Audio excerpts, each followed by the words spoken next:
from desert warriors to empire builders in a single generation.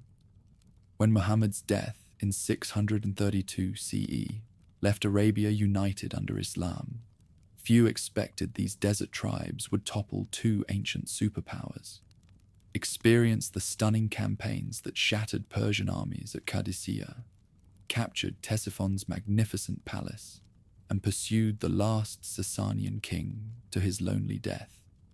Follow Amr ibn al-As as he outmaneuvers Byzantine forces at Babylon Fortress, secures Egypt's legendary grain fields, and transforms Alexandria from Roman jewel to Muslim prize. Witness how brilliant Arab generals, fighting with religious zeal and tactical innovation, permanently redrew the map of the ancient world, replacing empires with a caliphate that would endure for centuries. Here, before empire banners brushed their shadows over desert towns, life worked itself into tight circles, oases, wells, caravan stations, and the long memory of tribes. Camels bawled at dawn while date palms shook in the wind. Women drew water from stone-lined shafts. Men haggled under reed-mat shade about grazing rights and blood prices. Honor, not coin, seemed the visible currency, yet even honor bent to the root, to frankincense from Dhofar, leather from Yathrib's gardens, Meccan trade passing up the Red Sea spine towards Syria. The peninsula's map was not borders, but corridors, paths that fed the hunger of distant empires. In the north, imperial money talked louder than tribal boasts. Ghassanid princes, Arabic in tongue and Christian in faith, drank from Byzantine fountains and kept watch over Syria's marches. Across the Iraqi frontier stood the Lakhmid court at Hira, Arab clients of the Sasanian kings, their palaces fronting canals green as jade after flood. Both houses learned a single lesson. Rome and Persia were patrons until they were not. Subsidies rose and fell with court intrigues in Constantinople or Ctesiphon, and when the gold slowed, horsemen felt it first. Along the western corridor, Mecca's sanctum gathered both pilgrims and profit.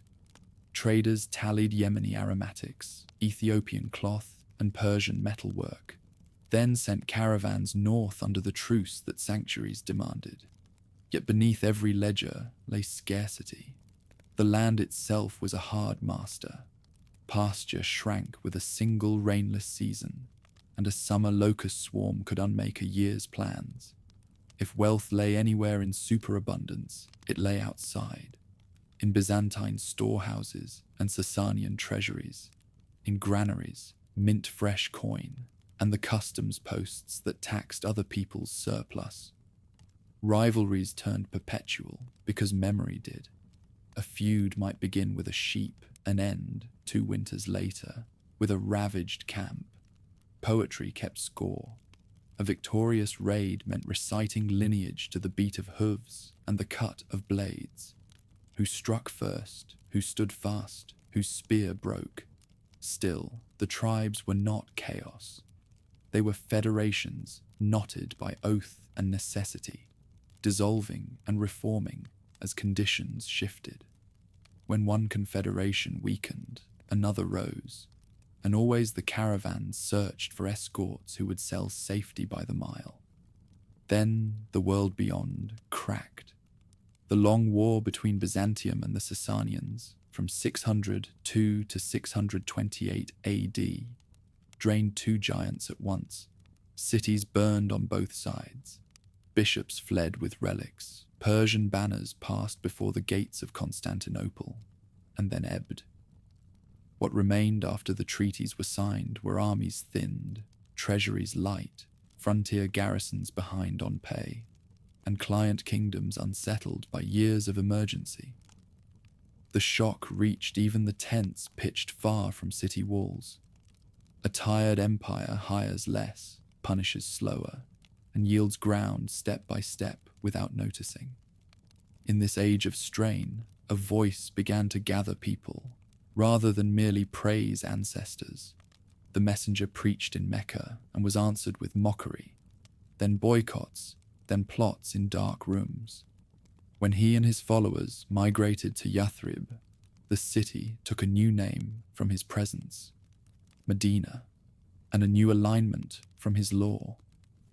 Clans that had balanced grudges like ledgers found dispute replaced by adjudication. The market, once the prize of whoever could browbeat it, became a space governed by fairness. The tribal habit of alliance widened into the Ummah, a fellowship grounded in faith but proven on the ground by order. Medina's pact did not abolish the old world so much as reroute it. Raiding, once an art of prestige, became policy, curbed, timed, and aimed. Caravans still moved north, but now scouts rode ahead under a banner with rules attached. Victories were measured not only in captured goods, but in new treaties, secure wells, and villages that shifted allegiance. The old style of boasting persisted in verse, yet behind the verses stood registers of spoils. The distribution recorded so envy could not accuse the center of favoritism. The first collision with imperial power came not at a lonely well, but under the walls of a Roman frontier. In 629 AD, a Muslim force marched to Mu'tah, where the ground breaks toward the Balka and the Arnon. They carried letters of invitation and found instead a storm of spears, Ghassanid levies under Byzantine eyes, heavy cavalry, the discipline of drilled men. Commanders fell one by one. Still, the column did not dissolve. Another hand took the standard each time it dropped. By day's end, the army withdrew intact, bloodied yet unbroken, and returned with the knowledge that imperial war was a weight they could bear. Mu'tah became a hinge, less for what it won than what it proved. News of a disciplined retreat echoed through tents and town squares alike. If the emperor's clients could be met in the field and lived to tell it, then the balance had shifted a finger's breadth. Scouts paid closer attention to Byzantine roads. Envoys measured which Arab princes leaned toward Constantinople out of habit, and which out of renewed conviction. The lesson was not bravado, it was calibration. The northern border was no longer an absolute. Meanwhile, the economic truth sharpened to a point. Arabia could not mint abundance from sand. Prosperity meant access to harvests grown elsewhere, to coins struck elsewhere, to crafts worked in cities with rivers. Faith gave unity, but unity alone did not fill granaries. The draw of imperial wealth was less greed than arithmetic. Integrate the peninsula into flows of surplus, and the new community would thrive. Fail, and even the best law could not feed its people.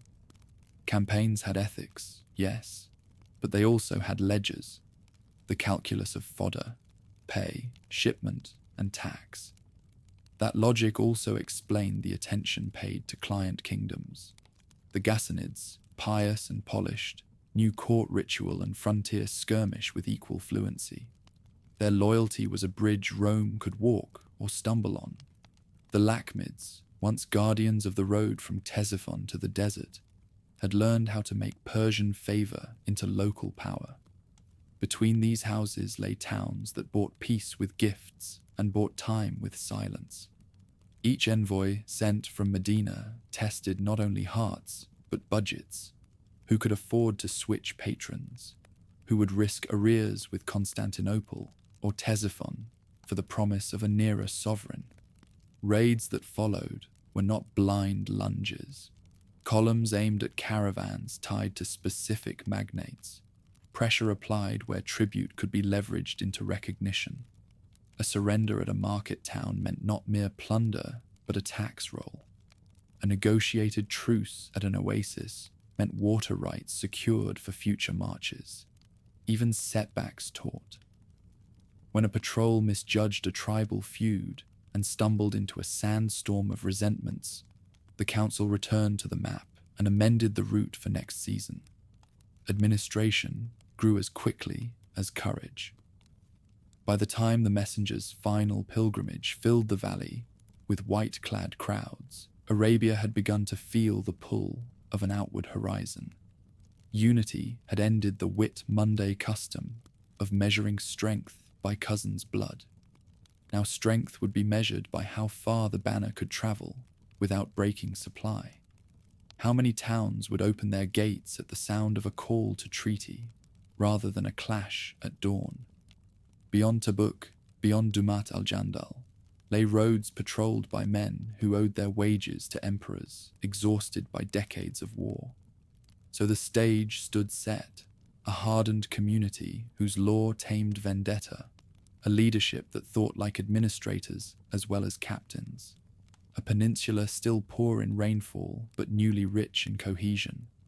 Across the borders, two empires panted in armor, dented by years of marching in circles, their client princes unsure whether yesterday's patron was tomorrow's liability. To the north, the Roman eagle looked tired on its standards. To the east, the Persian crown rode with a boy king whose nobles weighed him on scales of convenience. Between those horizons, riders saddled up at dawn, eyes on markets and milestones alike, certain now that the desert's narrow margins could be widened only by stepping beyond them. In the summer of 632 AD, Medina fell into a silence so heavy that even the marketplace seemed hushed.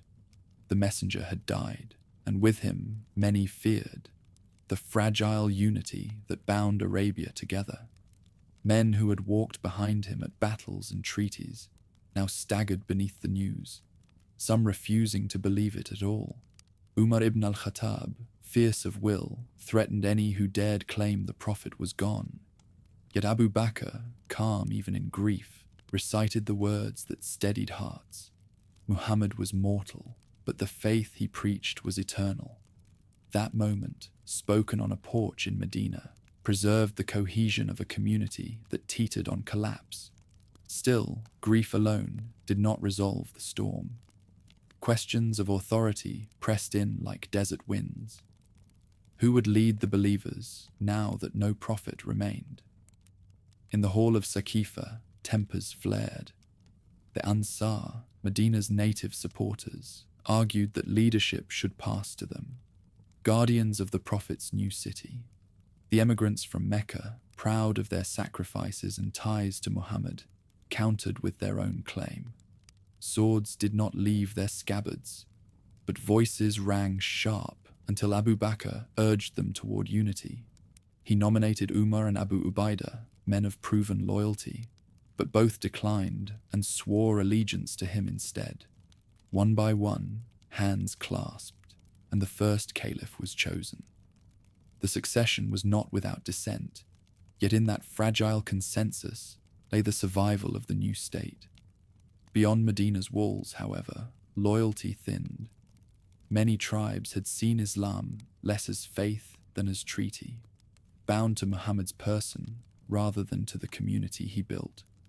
With his death, they considered the agreement ended. Taxes, once paid into Medina's coffers, were withheld. Other leaders rose, some declaring themselves prophets in their own right. Among them were Musaylima in Yamama, Tulayha among the Banu Asad, and Saja, a woman who gathered tribes with fiery verse. They claimed revelation, promised relief from tribute, and wrapped political ambition in religious garb. What Medina called apostasy, these tribes saw as renegotiation. Abu Bakr, newly installed yet already tested, refused compromise. To him, Islam was not a tribal pact, but a binding order, and breaking from it meant rebellion. His resolve met even Umar's doubts.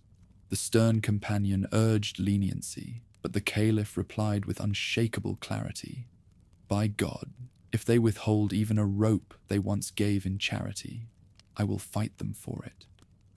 With that declaration, the Riddah Wars began. Arabia itself became the battlefield on which the very survival of the Muslim community would be decided. The conflicts were not small skirmishes, but wide campaigns. Columns marched from Medina to every quarter of the peninsula, carrying banners against tribes that once had bowed only under Muhammad's shadow. Battles burned across Najd, Yamama, and Oman. Some opponents folded quickly, sensing that resistance meant ruin. Others fought with bitter resolve, convinced that Medina's claim was only another tribe's ambition, dressed in piety.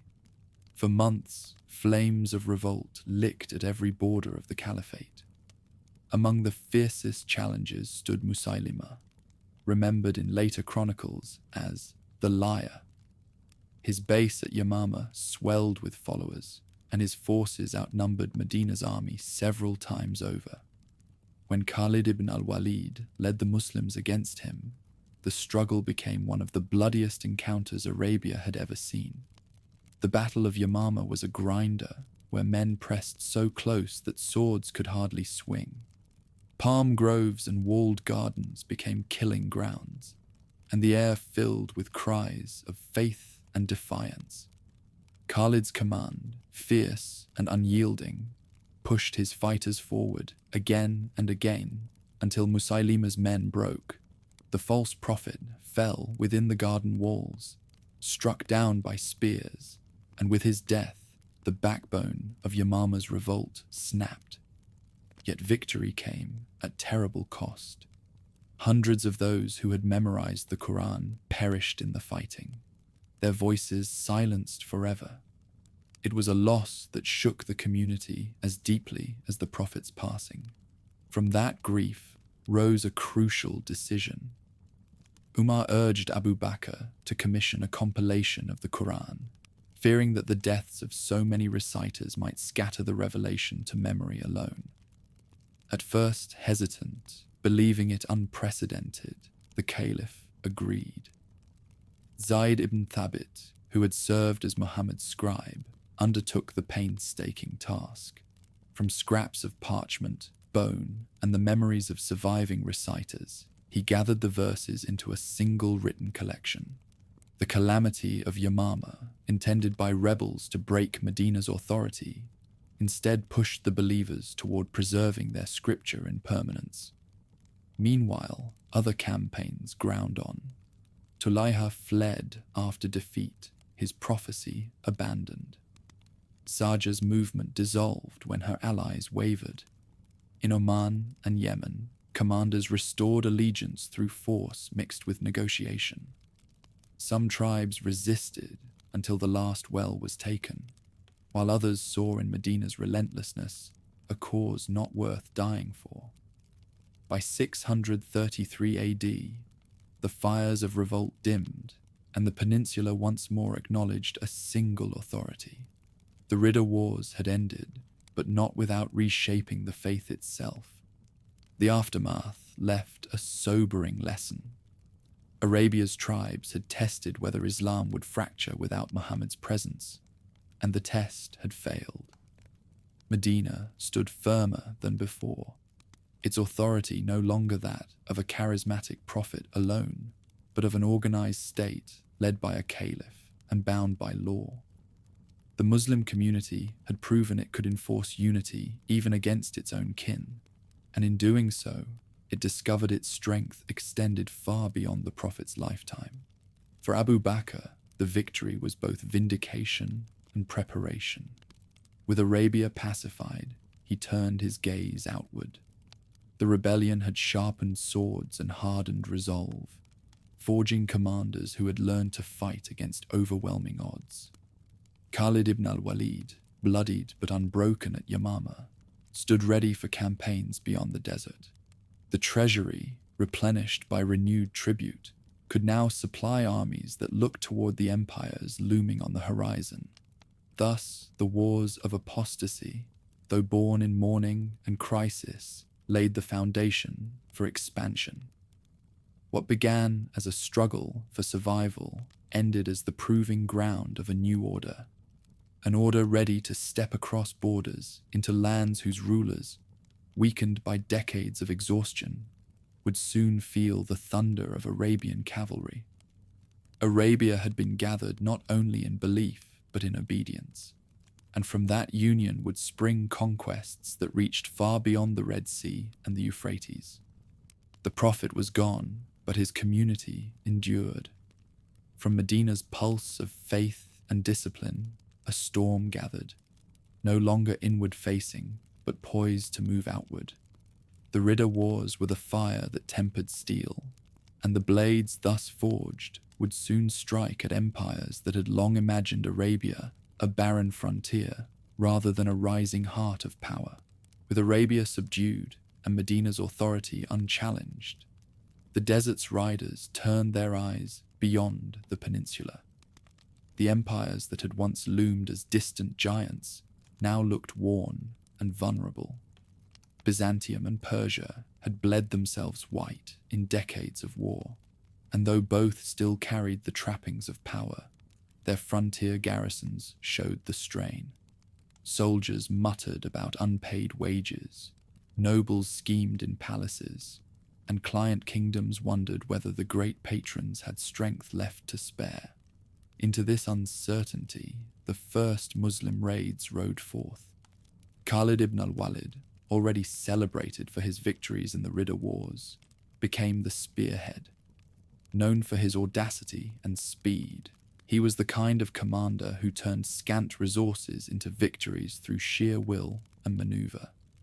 In 633 AD, Abu Bakr dispatched him eastward into southern Iraq, a land rich with canals, cities, and farms that supplied the Sasanian crown. The task was not yet a full invasion, but a probing strike, meant to test Persia's mettle and secure a foothold beyond the desert. The first clash came at what later chronicles called the Battle of Chains. Persian commanders, confident in their superiority, bound their soldiers together with chains to ensure none would flee. Khalid, seeing this rigidity, unleashed mobile cavalry attacks that darted in and out, sowing chaos. The chained ranks became a trap for themselves. Once the front lines buckled, the whole formation collapsed in panic. Victory came swiftly, and the name Chains became a lesson in how discipline could turn to disaster when misapplied. From there, Khalid pressed further, meeting Persian forces at the Battle of the River. The Tigris and Euphrates valleys had long been arteries of empire, and crossing them tested the daring of the Arab columns. Once again, mobility proved decisive. Muslim horsemen darted across, striking at points where the Persians had not expected attacks, and the defenders, scattered and unsure of command, gave way. Supplies and equipment captured from the rout fueled the momentum of further advances. Perhaps the most brilliant maneuver came at the Battle of Walaja. Here, the Persians, reinforced with allied levies, outnumbered Khalid's forces. Yet numbers alone could not shield them from guile. Khalid prepared a double envelopment, recalling strategies once made famous by Hannibal at Cannae centuries before. He held the center firm while sending hidden cavalry around the flanks. When the trap snapped shut, Persian ranks found themselves hemmed in on all sides. The field became a slaughter ground, and survivors fled in disarray. Walaja cemented Khalid's reputation as a commander of genius, one who could turn inferior numbers into overwhelming victory by design. The capture of Hira soon followed, a city of great symbolic and strategic value. Once the seat of the Lakhmids, Persian clients who had ruled much of the Arab frontier, Hira represented the twilight of an older order. When Khalid's forces entered, it was not with indiscriminate ruin, but with negotiated surrender. The inhabitants agreed to pay tribute, and in return, they kept their homes and lives. For Medina, this was more than loot. It was a model. Conquest would not always mean destruction. Sometimes it meant integration, allowing local elites to maintain status under new masters. These first successes revealed cracks in the Persian edifice. The Sasanian king, Yazdegerd III, was still a boy, elevated to the throne amid chaos. His nobles jostled for influence, their rivalries often stronger than their loyalty to the crown. Armies were raised and disbanded with maddening inconsistency, and commanders undercut one another in pursuit of favor. Against such disunity, Khalid's cohesive and disciplined force seemed all the more formidable. Yet victories in Iraq were not the only theater of war. At the same time, Medina launched campaigns into Syria against the Byzantines. The leadership understood that opportunity lay in both directions. Rather than concentrate solely on Persia or Rome, Abu Bakr and later Umar chose a dual strategy. Raids pressed into Iraq while other commanders struck northward, forcing both empires to respond at once. This two-pronged approach stretched enemy resources and magnified the sense of Islamic momentum.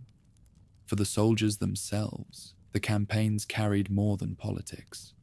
Life in the desert had taught them to endure hunger and thirst, to fight with little more than what their mounts could carry. In Iraq, they discovered canals flowing through fertile fields, date palms rising in thick groves, and towns whose markets overflowed with goods. The contrast was staggering. Here was a land whose abundance mocked Arabia's scarcity, and whose defenders seemed unable to hold it securely. To men hardened by the desert, the prospect of fighting for such wealth seemed almost providential. Still, not every encounter ended in effortless triumph. Resistance persisted in fortresses and marshlands, where Persian commanders leveraged terrain against the newcomers. Some Muslim detachments found themselves stalled or forced into cautious retreats. Yet the overall pattern remained one of advance, with each victory opening more doors. Prisoners and defectors provided intelligence, revealing the fragility of Persian morale and the divisions among their nobles. The conquest of Iraq did not yet seem inevitable, but it no longer seemed impossible. Medina's leaders watched closely. Abu Bakr, though old and weary, grasped the significance of these early forays. The Riddah Wars had secured Arabia, but only expansion could provide the resources to sustain unity. Tribute from Iraq funded stipends for soldiers, strengthened Medina's treasury, and gave the Caliphate leverage in negotiations with tribes who might otherwise waver. Expansion was survival, not indulgence. To halt would be to risk internal decay. Khalid, however, would not remain forever in Iraq. When the Syrian front demanded reinforcement, Abu Bakr ordered him to transfer. The departure of such a commander left the Iraqi theatre weakened, and Persian forces saw opportunities to counterattack. Yet even without him, the seed had been planted. Medina had proven that its armies could march into the richest provinces of Persia and win. The balance of power in the region would never again be what it had been before 633 AD. For the Persian court, the humiliation stung. That desert tribes, once dismissed as minor raiders, could seize cities and rout garrisons shook confidence. Yazdegerd's advisors urged mobilization, and plans were laid to recover what had been lost. Yet factionalism blunted every effort. Nobles hesitated to commit too much, lest rivals exploit the moment. The empire's vastness, once a strength, now became a weakness, as coordination faltered across its breadth. These first raids into Iraq were not yet the end of Persia, but they were the opening chord of its swan song. The Muslims had crossed the frontier and discovered that the mighty empire was not invincible. They had seized cities, forged treaties, and tasted the abundance of Mesopotamia. Each skirmish, each negotiation, each captured market town deepened the foothold. By the time Khalid rode west to Syria, the road to greater battles in Iraq had already been laid. From the deserts of Arabia, riders had stepped into the heartlands of civilization and found their confidence vindicated. Ahead lay trials harsher than any yet faced, setbacks, defeats, and struggles that would test whether the fledgling state could endure against empire's full weight. But in these first raids, the believers proved that their reach extended beyond the sands, and that the dream of expansion was no longer fantasy. The Euphrates itself had become a road, and on its banks the clash between a weary empire and a rising faith had truly begun. When Abu Bakr died in 634 AD, grief returned to Medina. But unlike 2 years earlier, the community did not stagger. Authority had become a habit. The mantle of leadership passed to Umar ibn al-Khattab, the stern and uncompromising companion whose very presence seemed carved from stone. Where Abu Bakr had been steady and conciliatory, Umar was direct, a man who saw compromise as weakness. His appointment marked a shift from cautious survival to determined expansion. The frontier armies, already camped along the Euphrates and in the valleys of Syria, now felt the weight of a leader resolved to carry the banner further than ever. Yet Umar inherited not only victories, but vulnerabilities. In Iraq, Khalid ibn al-Walid's dazzling raids had opened wide doors, but his reassignment to Syria left the eastern front exposed. Persian garrisons, bruised but not broken, regrouped under experienced commanders. Yazdegerd III, though young, had nobles eager to prove their loyalty, and each saw in recovery a chance to claim imperial favor. Into this unsettled landscape rode new Muslim commanders, less gifted than Khalid, and the test would prove harsh. The warning came at the Battle of the Bridge. Abu Ubaid al-Thaqafi, eager to demonstrate zeal, led his men across the Euphrates against Persian forces. The crossing was ill-timed, and the Persians deployed war elephants, towering beasts that trampled men and scattered horses unused to their bulk. Panic spread through the ranks as the river hemmed them in. Abu Ubaid himself fell, and retreat turned to disaster. Thousands perished in the waters, and the survivors limped back with stories of terror. For the first time since the Riddah Wars, Medina heard of a catastrophic defeat. The loss chilled morale. Some wondered if the expansion into Persia had overreached, if the desert fighters were fated to shatter against imperial strength. Umar, however, refused despair. He ordered regrouping under Muthanna ibn Haritha, a seasoned leader who knew the terrain and could hold the line with patience. Muthanna's campaigns did not blaze with Khalid's brilliance, but they bought time. Skirmishes along canals and palm groves slowed Persian advances, preventing them from regaining the initiative fully. Medina's forces remained in the field, battered yet unyielding. Diplomacy became as crucial as arms. Persian envoys arrived with offers, sometimes haughty, sometimes pleading. Umar, far from the front, issued instructions that framed these exchanges. Invite surrender through conversion or tribute, but do not bow to intimidation. Letters carried across deserts and rivers bore ultimatums written in stark terms, warning that resistance would mean war until Islam prevailed. These missives, delivered by lean riders to richly robed courtiers, embodied the clash of worlds, one empire clinging to past grandeur, another rising with unshakable conviction. While Persia steeled itself, Medina prepared. Reinforcements were summoned from across Arabia, each tribe contributing fighters bound not only by faith, but by the promise of spoils. Umar personally oversaw the organization, counting supplies, setting stipends, and ensuring no column marched without order. Unlike the Persians, who suffered from noble rivalries, the Caliphate tightened discipline. Commanders quarreled less over precedence, for Umar's authority brooked no challenge. Minor battles paved the road toward the great confrontation. At Buwaib, Muthanna led Muslim forces in a hard-fought engagement that avenged the humiliation at the bridge. Persian cavalry thundered forward, but the Arabs, battle-hardened by their desert wars, held their lines and counterattacked with precision. The Persians fell back, and the victory restored some measure of confidence. Yet even as celebrations spread, everyone knew the conflict was far from over. The empire had not yet committed its full strength, and Yazdegerd urged his nobles to muster one great army that would settle the matter. The scale of mobilization on both sides grew. In Medina, Umar contemplated leading the campaign himself, but advisors urged him to remain at the capital.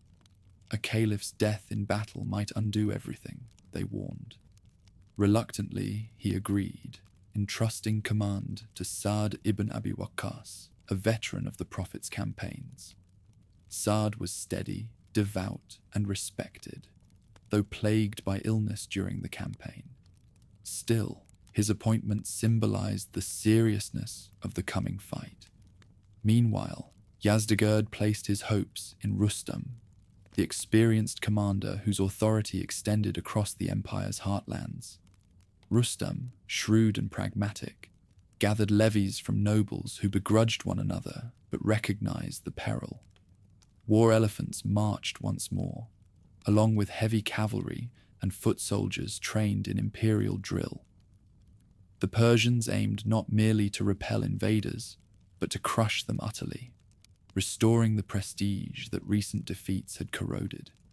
Across the plains of Mesopotamia, rumors swirled of an impending clash that would decide the fate of the land between the rivers. Farmers abandoned fields near the roads, fearful of being trampled by armies. Caravan traders diverted routes, uncertain whose toll they would be forced to pay. Even distant tribes heard of the mobilization and debated whether to side with Persia's ancient might or the rising power from Arabia. Zad established his camp near Al-Qadisiyyah, a settlement along the Euphrates whose open terrain favored maneuver. Letters flew between commanders before swords were drawn. Zad demanded submission in the name of Islam, promising protection for those who accepted and ruin for those who resisted. Rustam replied with scorn, insisting that the Arabs return to their barren sands, yet his tone betrayed unease.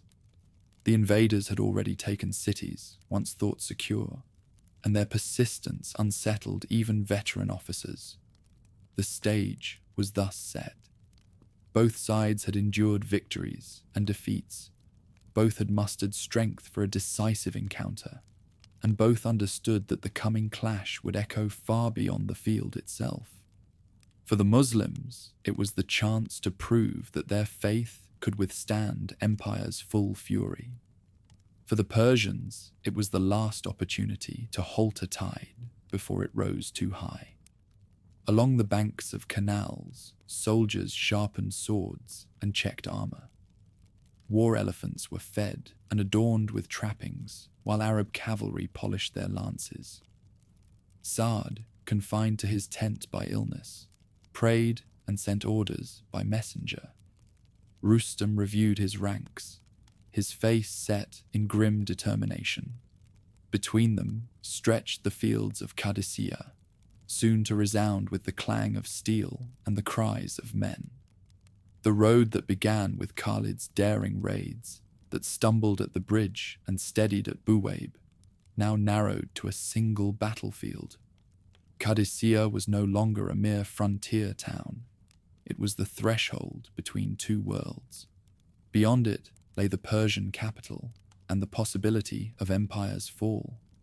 Before it stood armies gathered from across tribes and provinces, each aware that history's weight pressed upon their shoulders. The road had led here, and there was no turning back. Two storms broke across the horizons of empire in that summer of 636 AD.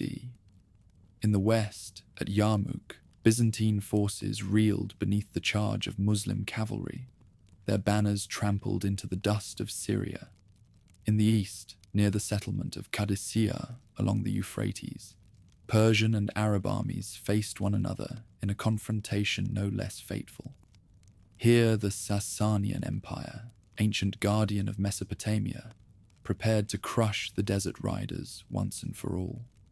Opposite them stood Sa'ad ibn Abi Waqqas and the armies of Medina, determined to carve a road through the very heart of Persia. For 4 days the plain became a cauldron of struggle, each sunrise heralding renewed fury, each sunset leaving the ground strewn with the fallen.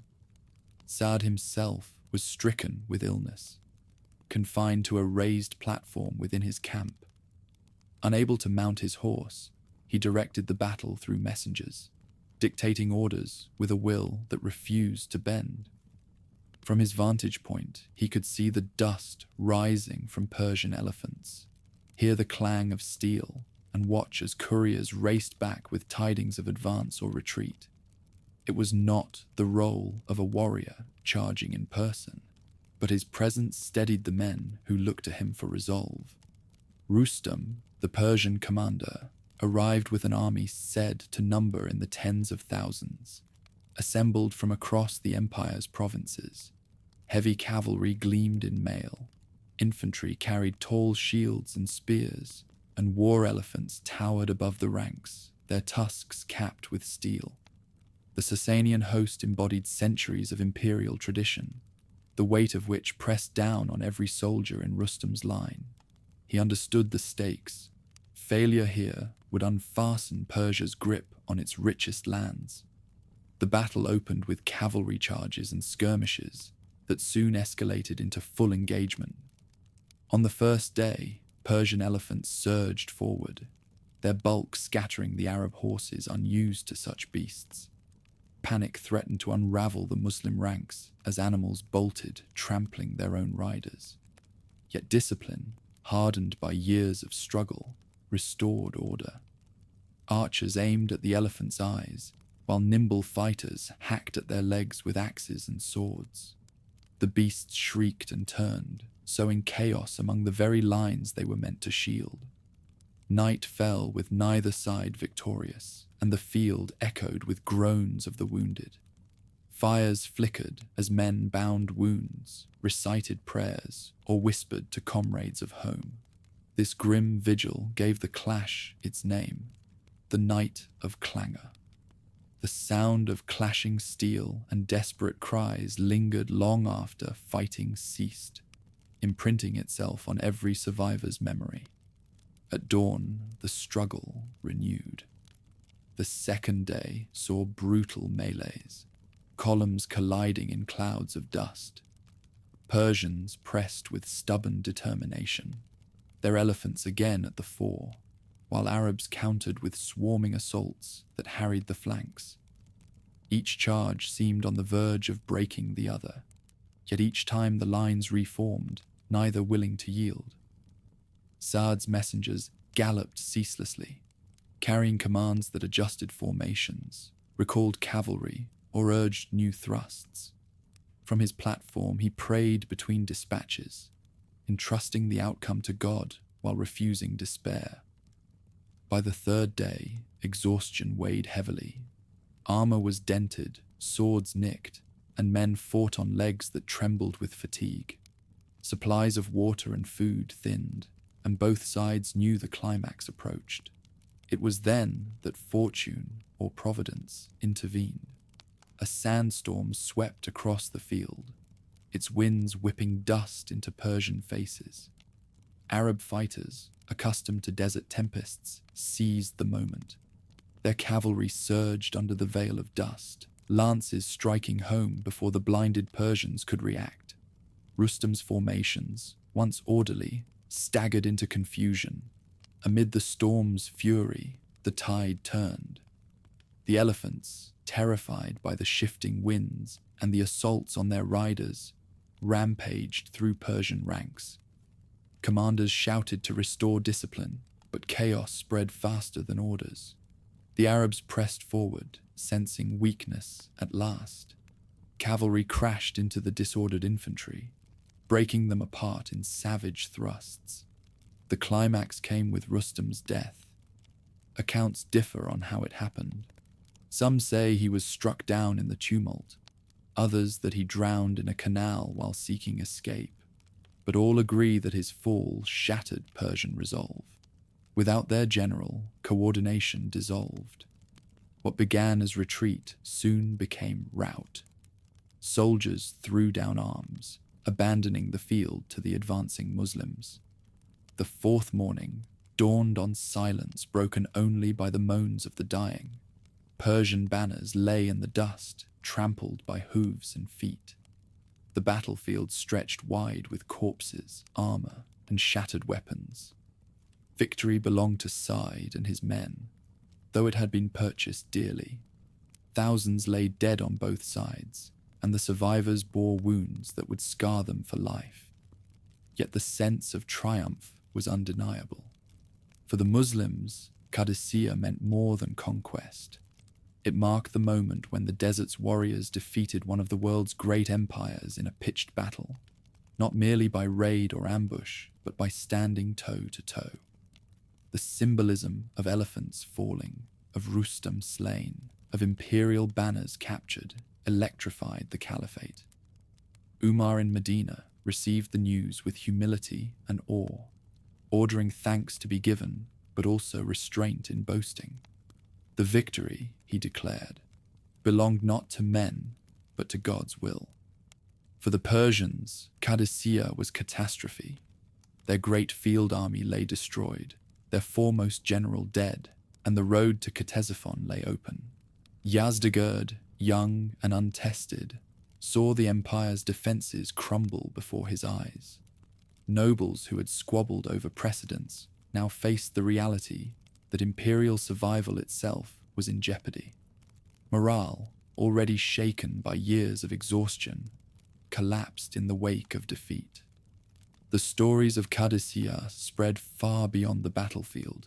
Tribes along the frontier weighed their allegiance carefully, and many chose submission rather than risk similar ruin. Cities opened gates, some with treaties, others in fear. The battle's reputation became a weapon as potent as any sword.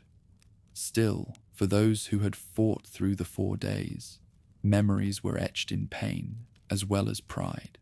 Veterans spoke of comrades cut down, of nights filled with cries, of the stench of blood and dust mingling until the senses dulled. The glory of victory could not erase the human cost, but it gave their suffering meaning. They had stood against empire and prevailed. The plain of Qadisiyyah, once an unremarkable settlement, now belonged to history. Its canals and palm groves had borne witness to a turning point in the fate of nations. The Muslims, tempered by the fire of the Riddah wars and tested against imperial steel, had emerged stronger than ever. Persia, once majestic and unshaken, now reeled toward decline. As Sa'd's army gathered spoils and tended wounds, the road ahead beckoned. Ctesiphon, the capital of kings, awaited. The white palace's arches gleamed in the distance, and the thought of capturing it stirred the men with anticipation. Qadisiyyah was not an end, but a threshold, the gateway through which the desert's riders would march into the heart of an empire. The plain of Qadisiyyah had scarcely quieted when Sa'd ibn Abi Waqqas prepared his men for the next march. Victory over Rustam's host had left the road to the Persian capital open, and every soldier in the camp knew the weight of what lay ahead. The Sasanians had lost their greatest general and the army that once stood as their shield. Beyond the canals and rivers loomed Ctesiphon, seat of kings for centuries, a city where palaces dwarfed mosques and bazaars outshone desert markets. To enter its gates would mean more than conquest. It would mean that the world had turned. Sa'd faced the challenge of advancing through terrain far different from Arabia's dry valleys. The Tigris and Euphrates sprawled across Mesopotamia in a net of rivers and canals, each of them capable of stalling an army. Persian engineers had used these waterways for centuries to control both agriculture and defense, and retreating garrisons could flood fields or cut dikes to hinder pursuit. Sa'd countered with patience. His men bridged canals with felled palms, filled ditches with rubble, and pressed forward step by step. Skirmishes erupted along the way, but Persian resistance lacked coordination. The loss at Al-Qadisiyyah had broken their confidence. What remained were delaying actions, not decisive stands. As the march drew nearer to the capital, rumors spread through villages and towns. Some inhabitants fled with what goods they could carry, fearing the arrival of Arab horsemen. Others stayed, preferring to risk negotiation rather than exile. Sa'd ordered discipline, forbidding indiscriminate looting. To him, the advance on Ctesiphon was not only a matter of arms, but of legitimacy. A city taken by wanton destruction would be difficult to hold. A city that surrendered with its population intact could be integrated into the new order. This policy, born of both faith and pragmatism, eased the progress of the army, for towns along the way increasingly sought terms rather than battle. When the vanguard reached the outskirts of Ctesiphon, the sheer scale of the city stunned even seasoned fighters. The White Palace, with its famous arch, Tak Kasra, towered above the horizon.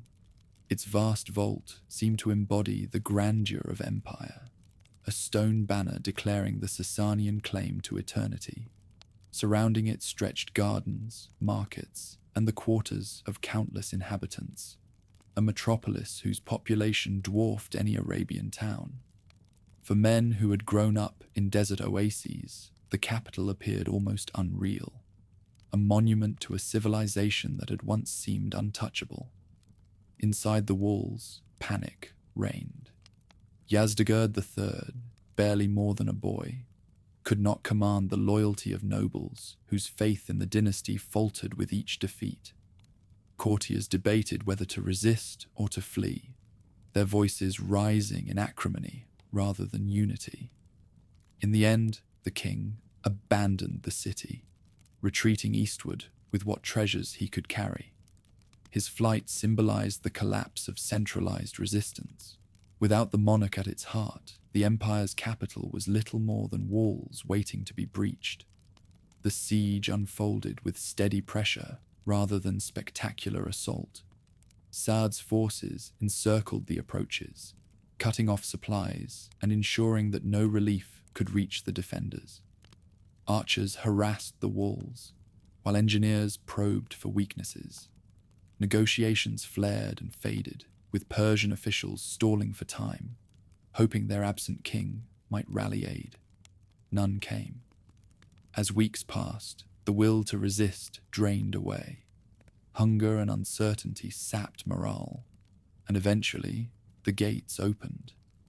When the Muslims entered Ctesiphon, discipline again determined the outcome. The city was immense, filled with wealth beyond imagining. Textiles, plate, jewels, and silks gathered from centuries of empire. Soldiers long accustomed to scarcity found themselves walking streets lined with treasures. Umar in Medina had anticipated this moment. His instructions to Sa'd were explicit.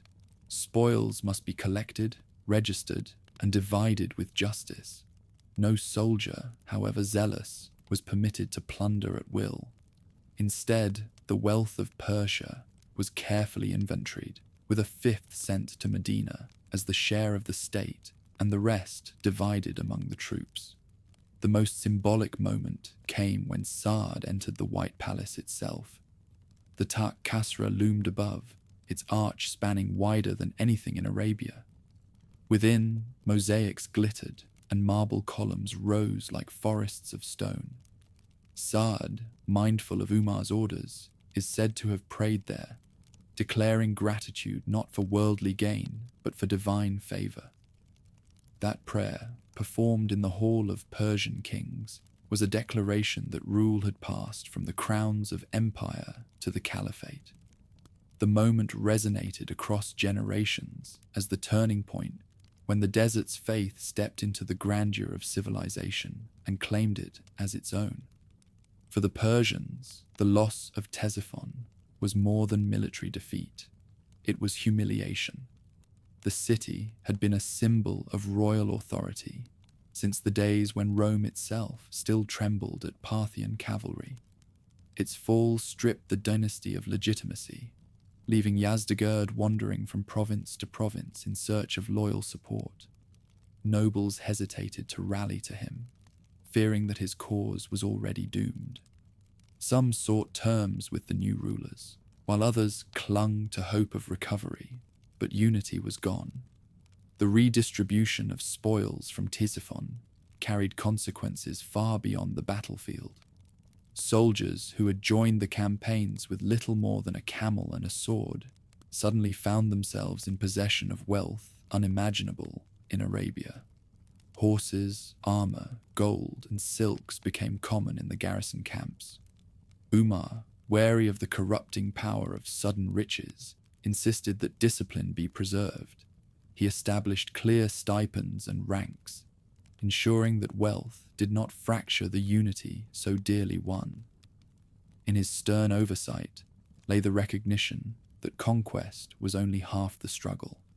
Governing the fruits of conquest was the other half. With Ctesiphon fallen, the map of the Near East altered irrevocably.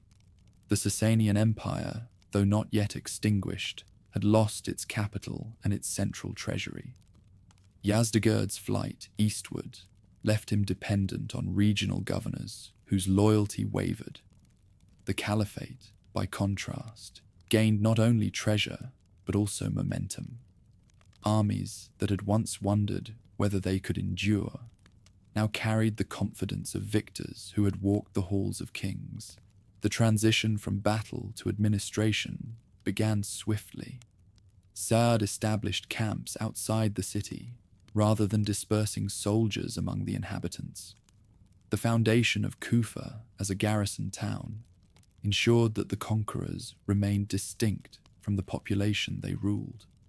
This arrangement, repeated later in Basra and elsewhere, preserved military cohesion while allowing the Caliphate to govern through existing local structures.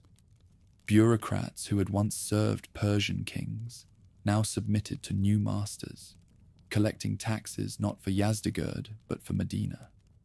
As news of the conquest spread, reactions rippled across the region. In Arabia, tribes who had doubted the value of allegiance to Medina now recognized that loyalty meant access to wealth and prestige.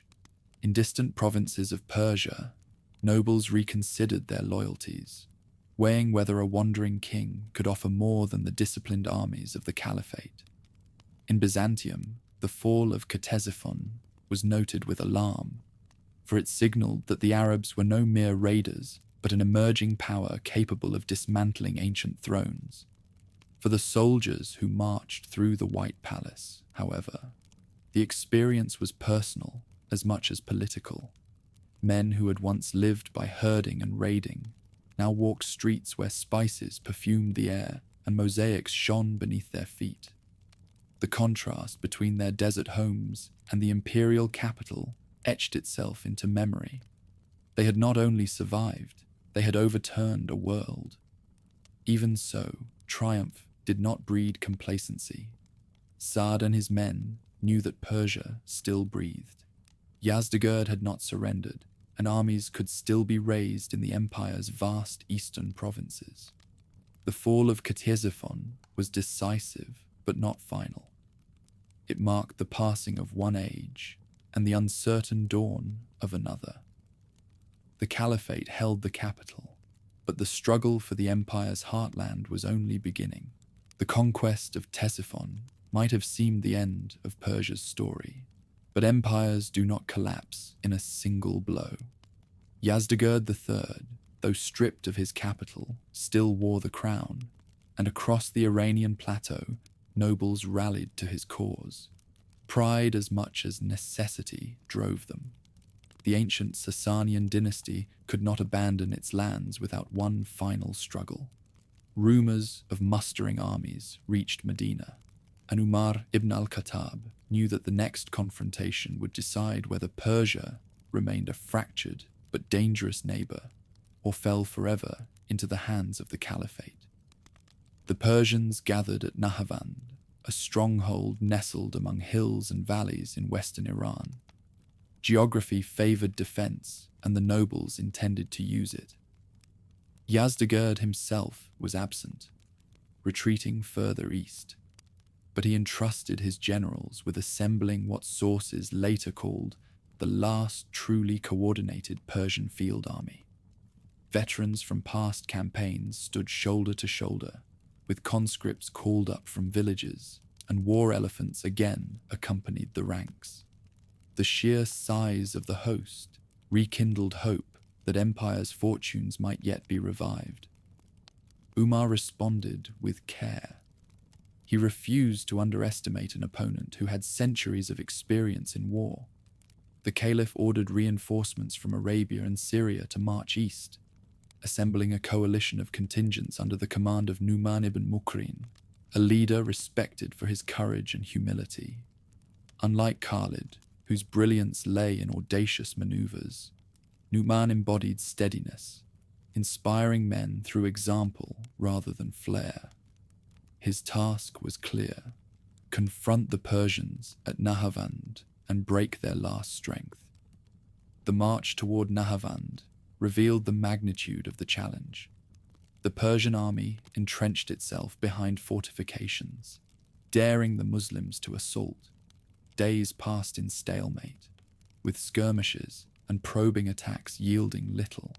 Nu'man convened his commanders beneath the shadow of hills, weighing options. Some urged caution, fearing that frontal assault would bleed them dry. Others pressed for boldness, convinced that delay would only embolden the enemy. In the end, Nu'man resolved to draw the Persians out rather than smash against their defenses. He ordered a feigned retreat, a maneuver as old as war itself. Columns withdrew in disciplined fashion, banners lowered as if demoralized. Persian scouts reported the apparent weakness, and commanders, eager for revenge, seized the chance. They poured from their fortifications in pursuit, abandoning the advantage of terrain.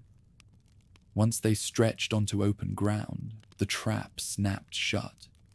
Nu'man's reserves wheeled, cavalry struck from flanks, and the Persians found themselves pressed into battle on terms chosen by their enemy. The clash that followed was ferocious. Persian infantry advanced with shields locked, their heavy armor gleaming in the sun, while cavalry attempted to encircle the Muslim ranks. Nu'man's men fought with the desperation of those who knew the stakes. Archers darkened the sky with arrows, and horsemen crashed into each other with lances leveled. Amid the din, Nu'man rode at the forefront, exhorting his soldiers with cries of faith. His example steadied hearts, even as casualties mounted. During the struggle, Nu'man was struck down, killed in the thick of combat. For a moment, panic threatened to ripple through the lines. Yet discipline, nurtured through years of campaigns, prevailed. Command passed swiftly to his brother and other officers, who concealed his death until victory was secure. This seamless transition, rare in the chaos of battle, ensured that morale did not falter. The army fought on, surging forward in renewed assault until Persian resistance crumbled. By the day's end, the Persian host lay shattered. Survivors fled in disarray, leaving behind weapons, banners, and the bodies of their fallen. The defeat at Nahavand proved catastrophic, for it destroyed not only an army, but the last hope of coordinated imperial resistance. Yazdegerd's generals could no longer assemble forces of such magnitude. The empire's ability to stand as a unified whole had perished on that field. It was for this reason that Muslim chroniclers later called Nahavand, the victory of victories. The implications stretched far beyond the battlefield. With centralized resistance broken, the Caliphate could advance deeper into Iran without facing armies capable of halting them in open combat.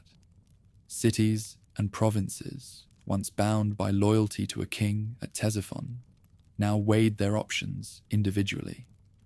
Many chose surrender, striking bargains that preserved local privileges in exchange for tribute. Others resisted piecemeal, but such opposition lacked the coordination to reverse the tide. The Sasanian state had not formally ended. Yazdegerd still lived, but its backbone was gone. For the Muslims, Nahavand confirmed what Al-Qadisiyyah and Ctesiphon had suggested, that the greatest empires of the age were not unassailable. Arabia, once dismissed as barren and backward, now supplied armies that overturned dynasties. Soldiers who had once fought to defend Medina against apostates now found themselves masters of Persia's plateaus and valleys. The transition was dizzying, but Umar's strict leadership anchored the momentum. He reminded his men that victory came with responsibility, not license, and that discipline must hold even when treasure tempted. News of the battle reached Medina with a mixture of triumph and sorrow. The death of Numan was mourned deeply, for his humility and steadfastness had endeared him to many, yet his sacrifice was framed within the larger narrative of divine favor. He had fallen at the moment of decisive victory, his blood mingling with the soil of a land now open to Islam's advance. Umar ordered prayers of gratitude and mourning alike, balancing celebration with remembrance. Nahavand's outcome also reshaped perceptions beyond Persia. Byzantium, still reeling from losses in Syria, now faced the realization that its eastern rival had effectively collapsed. The balance of power that had defined the Near East for centuries, Rome and Persia locked in rivalry, was gone.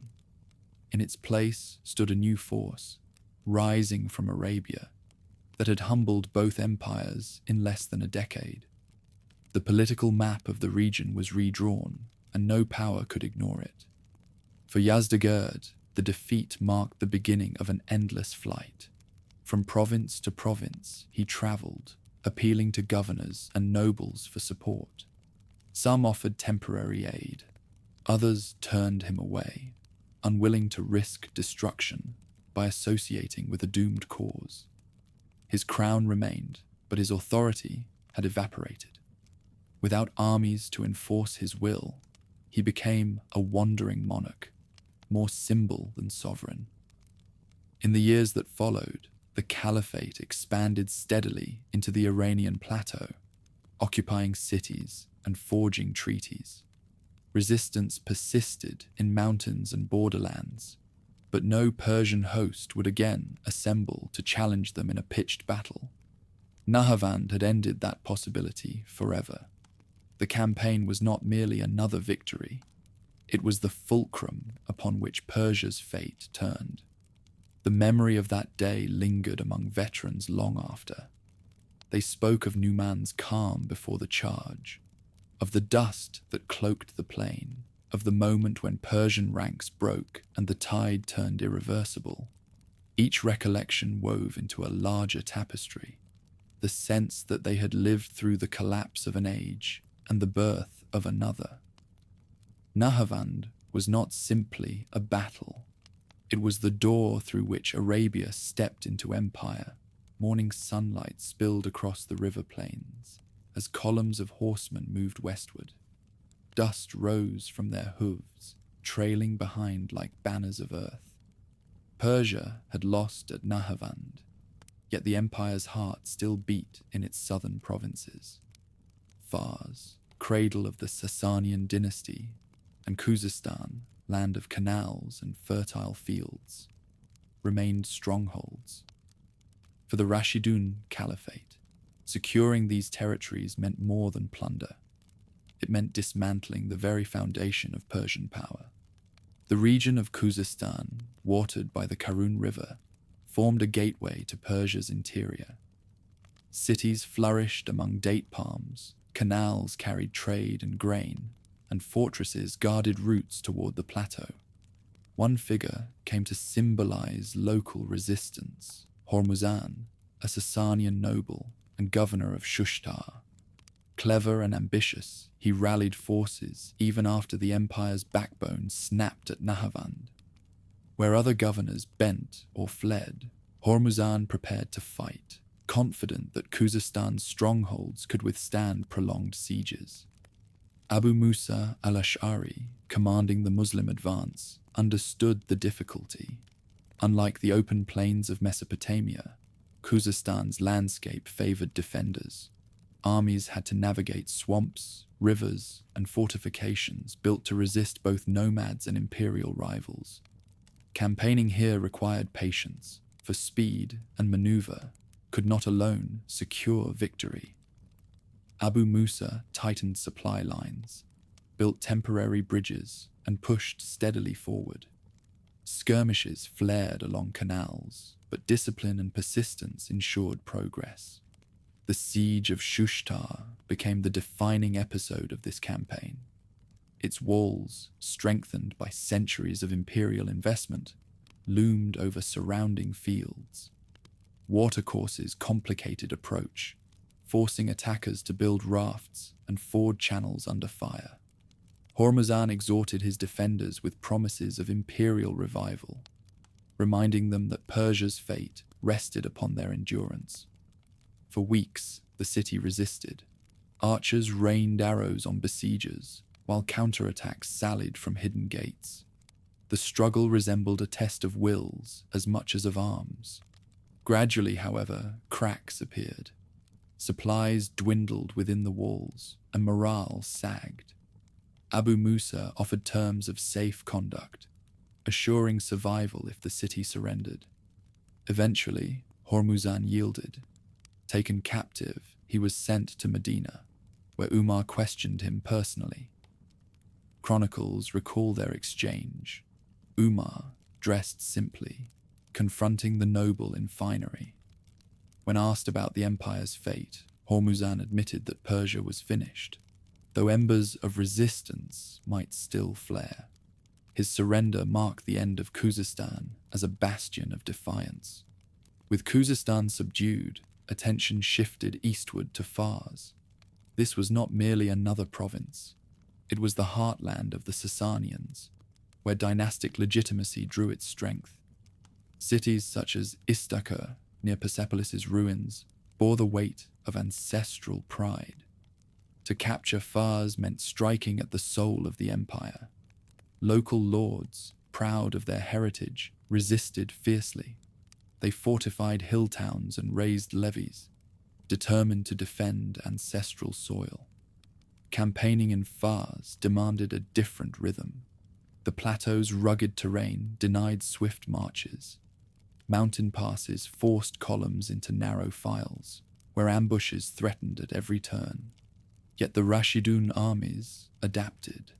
Light cavalry scouted relentlessly, while infantry secured each captured town before moving onward.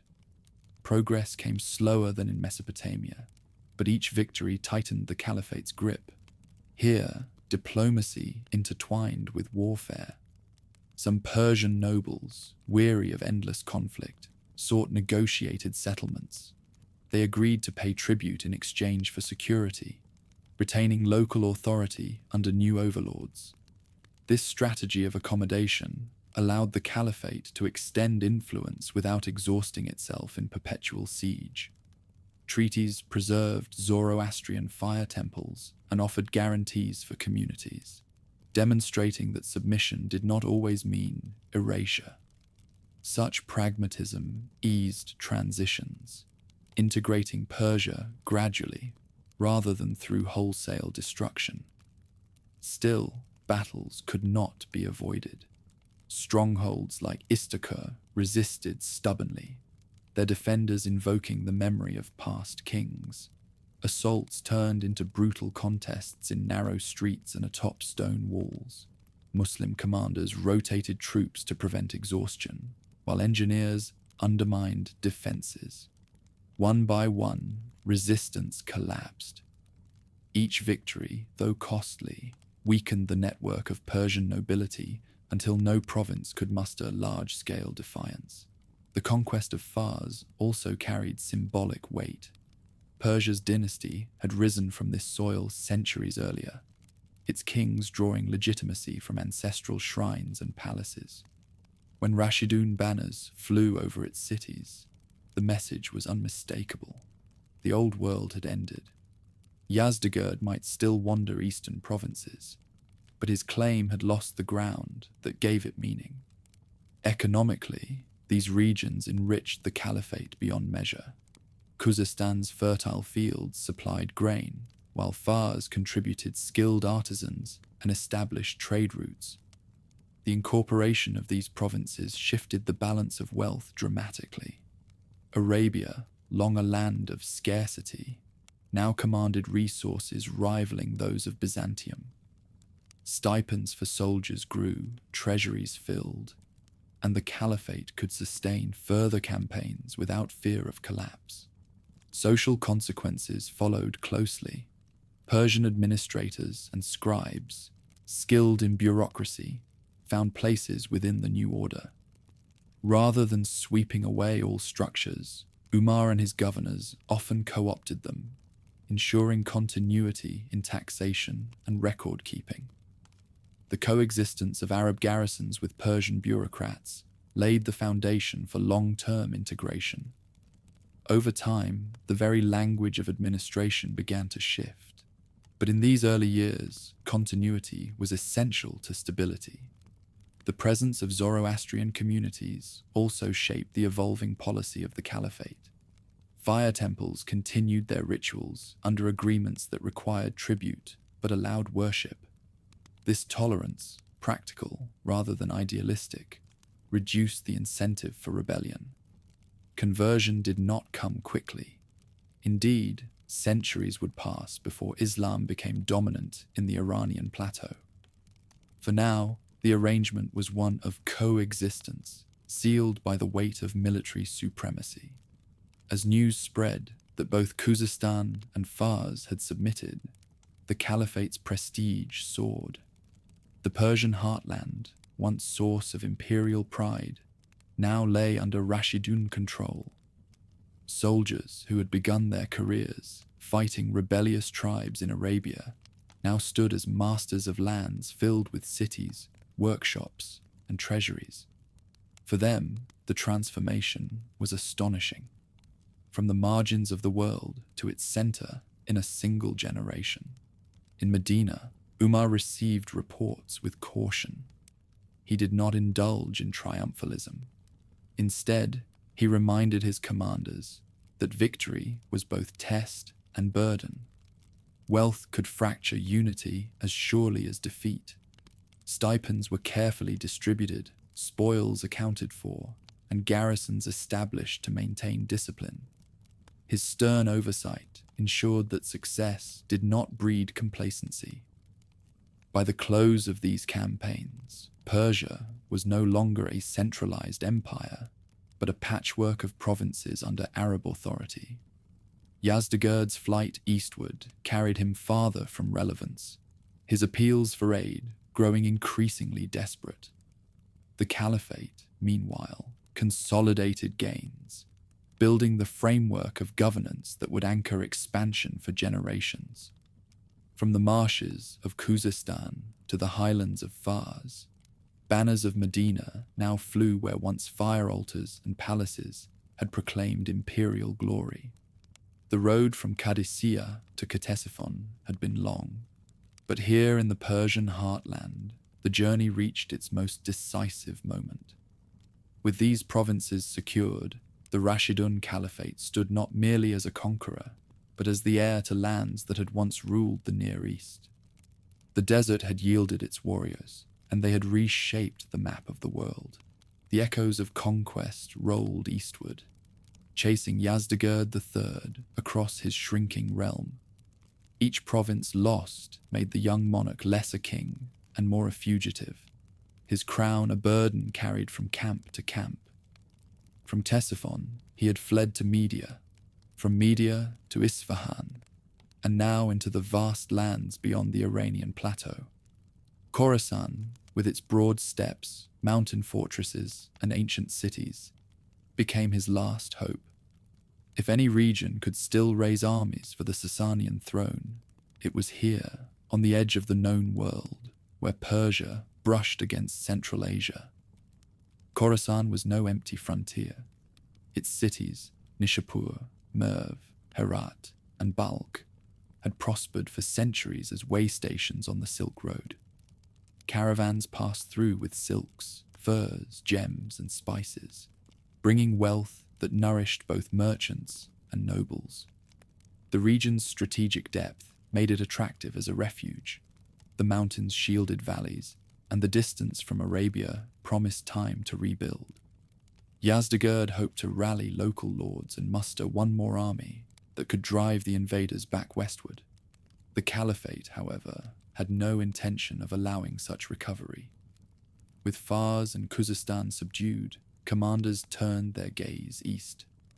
Campaigns in Khorasan were not about symbolic victory alone. They were about ensuring that no Persian counterstroke could ever threaten Mesopotamia again. To leave Yazdegerd unchallenged would be to invite perpetual war. To pursue him meant stamping out the last embers of Sasanian resistance. Abdullah ibn Amir and other seasoned commanders led columns into the region.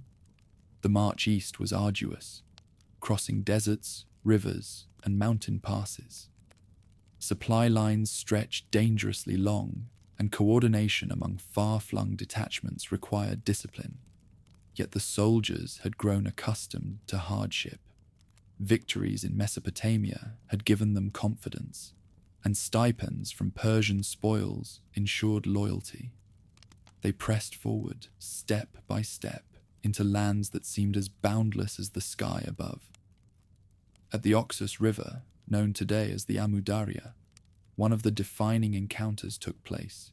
Persian forces, bolstered by local allies, attempted to halt the Arab advance at this natural barrier.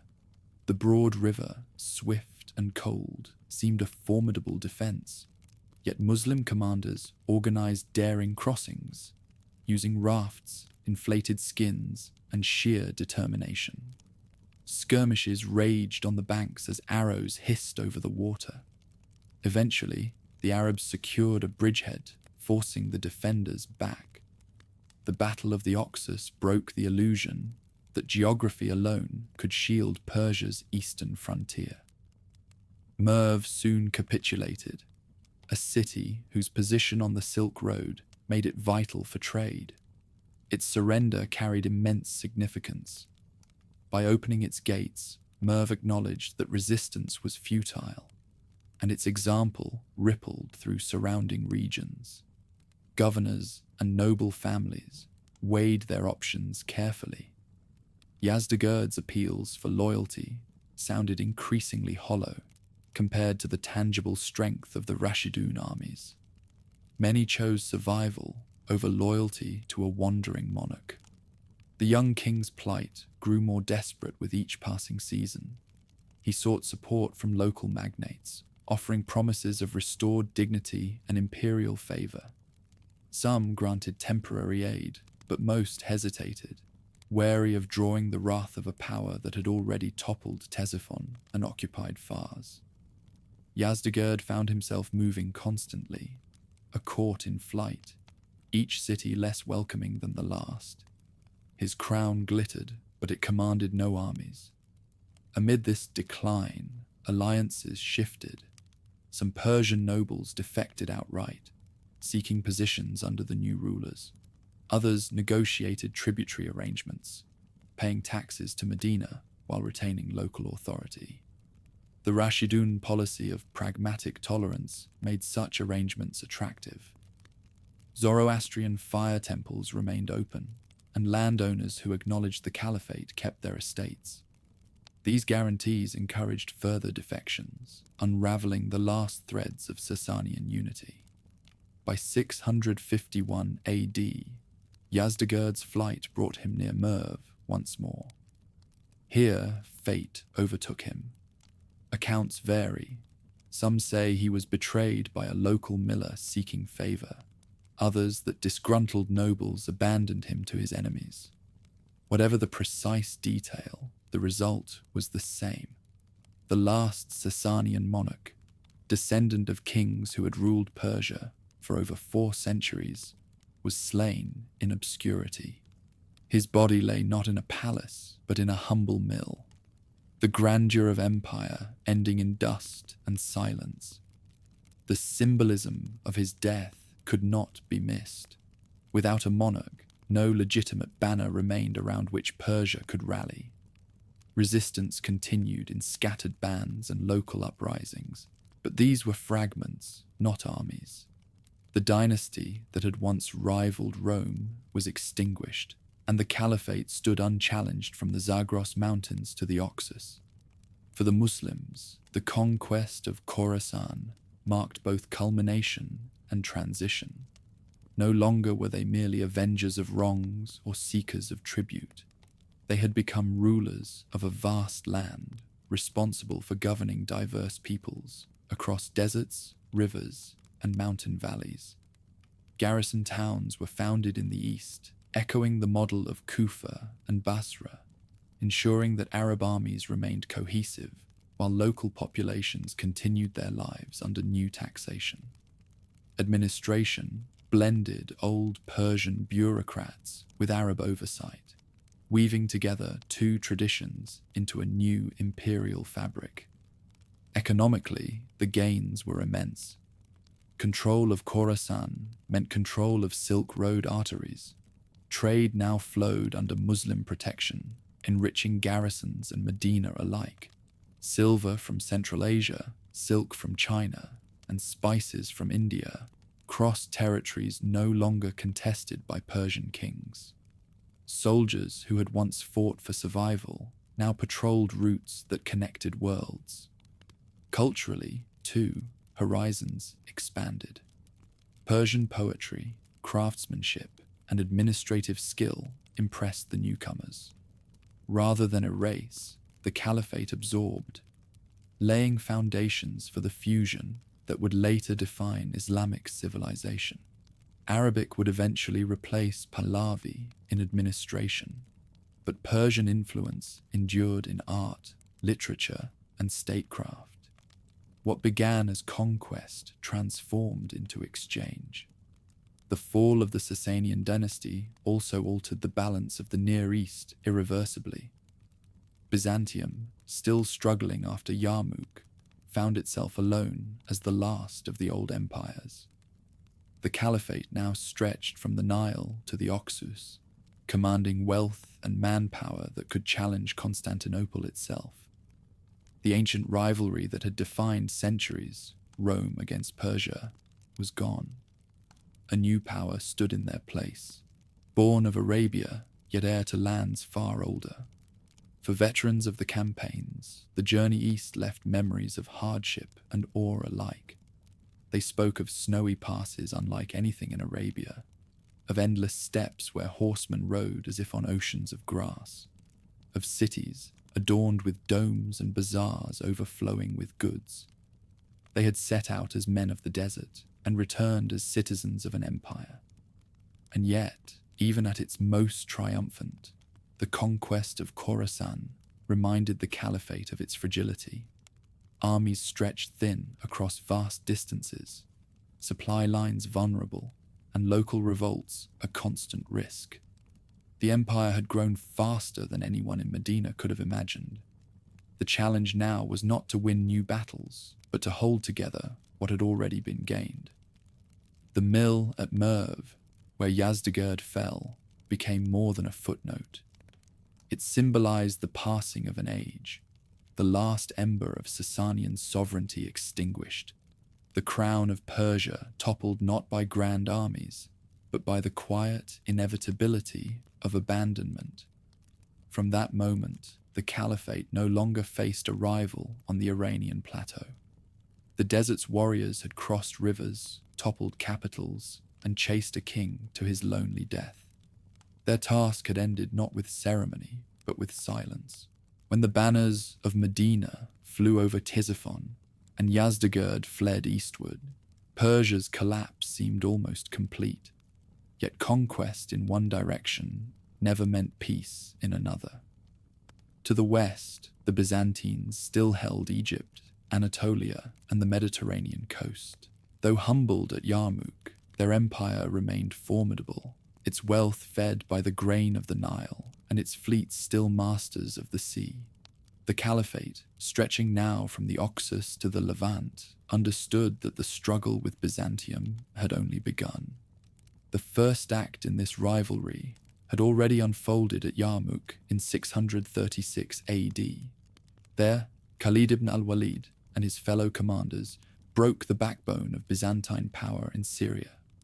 The rout was devastating. Imperial soldiers, trapped between ravines and cavalry charges, perished in thousands.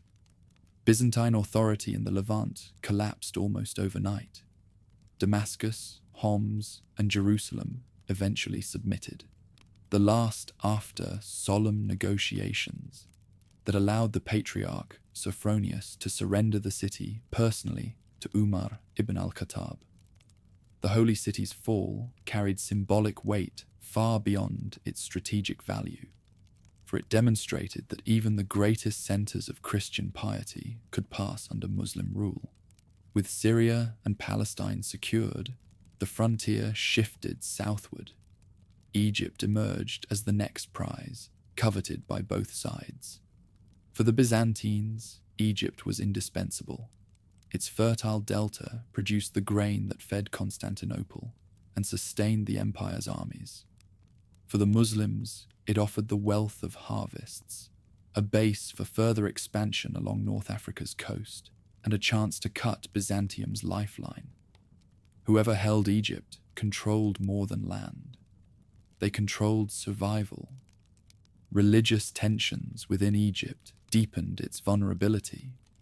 For centuries, the Byzantine emperors had enforced Chalcedonian orthodoxy, condemning the monophysite doctrine held by most Egyptian Christians, the Copts. This policy meant persecution of local bishops, confiscation of churches, and constant suspicion of disloyalty. To Constantinople, theological uniformity seemed essential. To Egyptian villagers, it meant foreign oppression.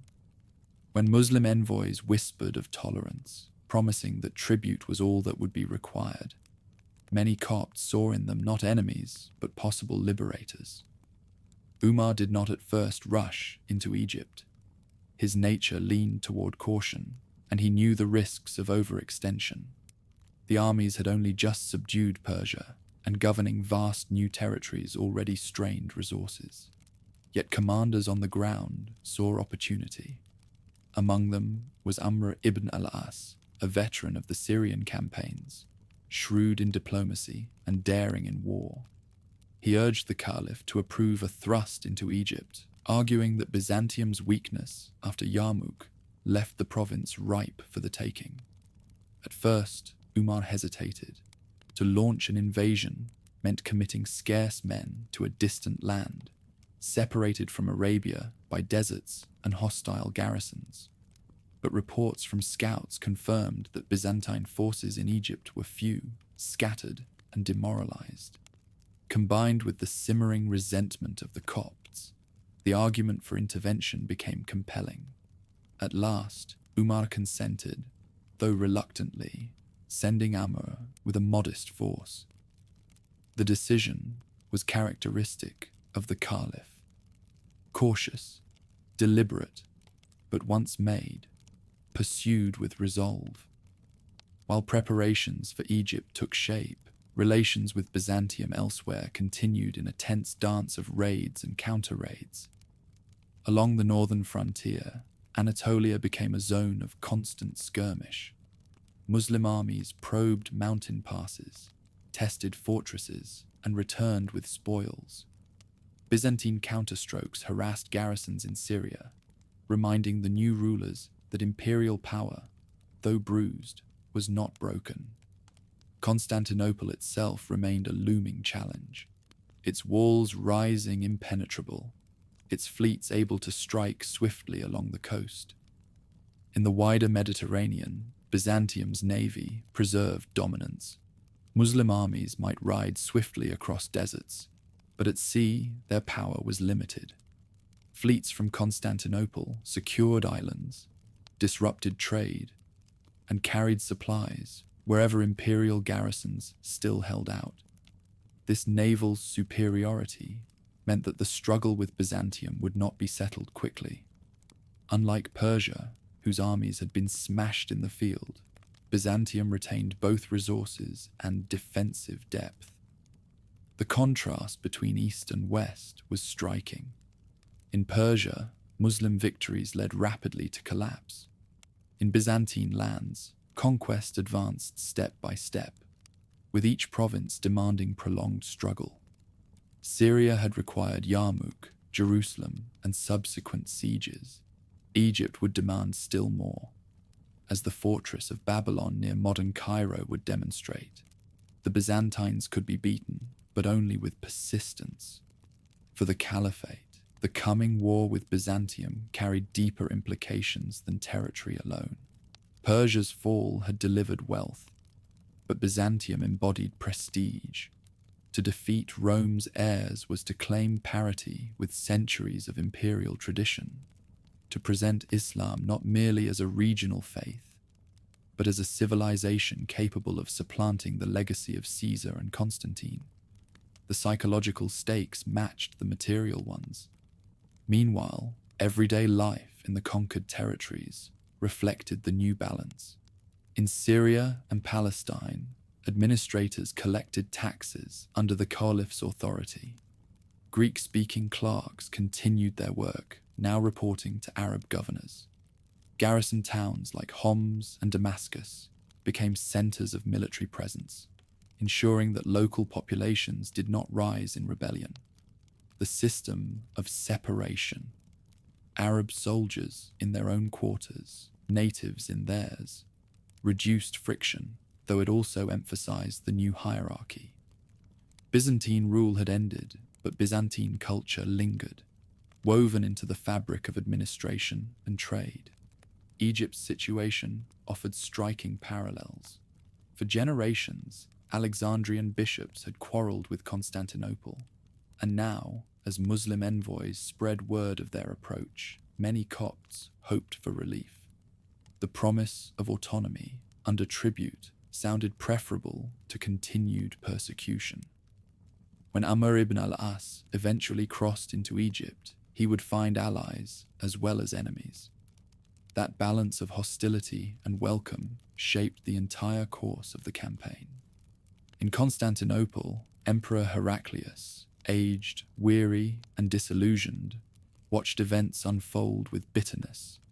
He had spent his life struggling against Persia, winning great victories only to see them undone by the sudden rise of the Muslims. Now, Syria and Palestine were lost, and Egypt teetered. His health declined, and he reportedly cursed the day he had been born to such burdens. The empire he had once restored through courage now slipped from his grasp, undone not by Persia, his old foe, but by a new power from Arabia. As the decade advanced, it became clear that the Byzantine-Muslim wars were not passing raids, but a new era. Two civilizations, heirs of Rome and heirs of the Desert Prophet, faced one another across a frontier stretching from the Mediterranean to Armenia. Neither would yield easily. Persia's fall had been swift. Byzantium's contest would be protracted, fought in sieges, raids, and shifting alliances. And so, the stage was set. The deserts of Arabia had poured forth armies that toppled one empire and threatened another. Syria lay firmly in Muslim hands, and Jerusalem now answered to Medina. Ahead lay Egypt, rich in harvests, vital to Byzantium, and waiting for Amr ibn al-As to test its defenses. The rivalry that had defined centuries, Rome against Persia, was gone. In its place stood a new struggle, one that would shape the destiny of both empire and caliphate. In December of 639 AD, under a pale winter sun, a small column of riders left the edges of Palestine and turned west. At its head rode Amr ibn al-As, veteran of Yarmouk, shrewd negotiator, and one of the earliest converts to Islam. He had pressed Caliph Umar again and again to authorize the expedition, arguing that Egypt, rich, fertile, and resentful of Byzantine rule, could be taken with boldness. At last, the Caliph had agreed, though with hesitation. Umar did not want reckless adventures, yet he knew that weakness in Byzantium had created an opening too valuable to ignore. Amr's force numbered no more than 4,000 to 5,000. It was an audacious gamble, a tiny host venturing into a province that had fed Roman and Byzantine armies for centuries. But the gamble was carefully calculated. Reports from scouts told of Byzantine garrisons weakened after Yarmouk, of local populations resentful of Constantinople's religious policies, and of fortresses undermanned. The odds seemed daunting, yet Amr trusted speed, surprise, and diplomacy to balance numbers. The first objective was Pelusium, gateway of the eastern delta. The fortress guarded the approach from Sinai, its walls long considered the shield of Egypt. Amr's men surrounded it, probing its defenses with repeated assaults. Resistance was fierce, but the garrison was isolated. After a short siege, Pelusium surrendered, opening the road inland. News of its fall carried quickly through villages along the Nile, shaking confidence in Byzantine protection. From Pelusium, the army advanced to Belbais, another fortified town along the route to the Nile Valley. Here the defenders resisted longer, and tradition speaks of Byzantine envoys attempting negotiation. Amr pressed the siege until the walls fell, securing another step toward the heart of Egypt. The pattern was becoming clear, now small victories accumulating into momentum. Each fortress captured, reducing Byzantine morale further. By spring of 640 AD, Amr marched toward Heliopolis, city of temples and learning, a place whose past reached back into pharaonic times. Nearby, Byzantine forces gathered under Theodore. The imperial commander charged with halting the invaders. The battle that followed was the first true test of arms on Egyptian soil. Theodore deployed his men with discipline, but Amr's cavalry, honed by years of desert campaigning, proved decisive. Swift flanking charges broke cohesion, and Byzantine formations collapsed into retreat. The victory at Heliopolis opened the Nile Valley. For the first time, the Muslims had defeated Byzantium in a major engagement on Egyptian ground. The triumph, however, did not mean instant conquest. The Byzantines still held strong fortresses, and Egypt's vast distances complicated supply. Amr's army remained small, and every loss counted heavily. He sent urgent messages to Medina requesting reinforcements. Umar, cautious but pragmatic, agreed. Additional contingents marched across the desert, bringing the total force to perhaps 15,000. Still small compared to the resources of Byzantium, it was nonetheless enough to sustain the campaign. As the Muslims advanced, they encountered the complexities of Egypt's religious landscape. The Coptic population, long oppressed by Chalcedonian authorities, regarded Constantinople with suspicion. Patriarchs deposed, churches confiscated, and believers fined for heresy had left deep scars. When Amr's envoys promised tolerance in exchange for tribute, many Copts preferred accommodation over continued persecution. Not all welcomed the newcomers, but the divisions within Egyptian Christianity weakened Byzantine unity at the critical moment. The countryside revealed another truth. Egypt was unlike Arabia or even Syria. Its wealth lay in the Nile, in the endless green fields nourished by the annual flood. Villages stretched along canals, their granaries full, their markets bustling. To desert-born soldiers, the abundance seemed astonishing. This richness explained why Byzantium clung so fiercely to Egypt, for it fed not only Constantinople, but the entire Mediterranean world. Yet the same abundance also made Egypt vulnerable. Whoever controlled the valley controlled a lifeline of grain, and once the Muslims gained foothold, they could sustain themselves from local resources. Their path led on to Babylon Fortress, close to where modern Cairo now stands. This massive stronghold guarded the approach to Upper Egypt and the Delta alike. It was here that Amr would face his most grueling siege, a test that would determine whether the conquest of Egypt was possible at all.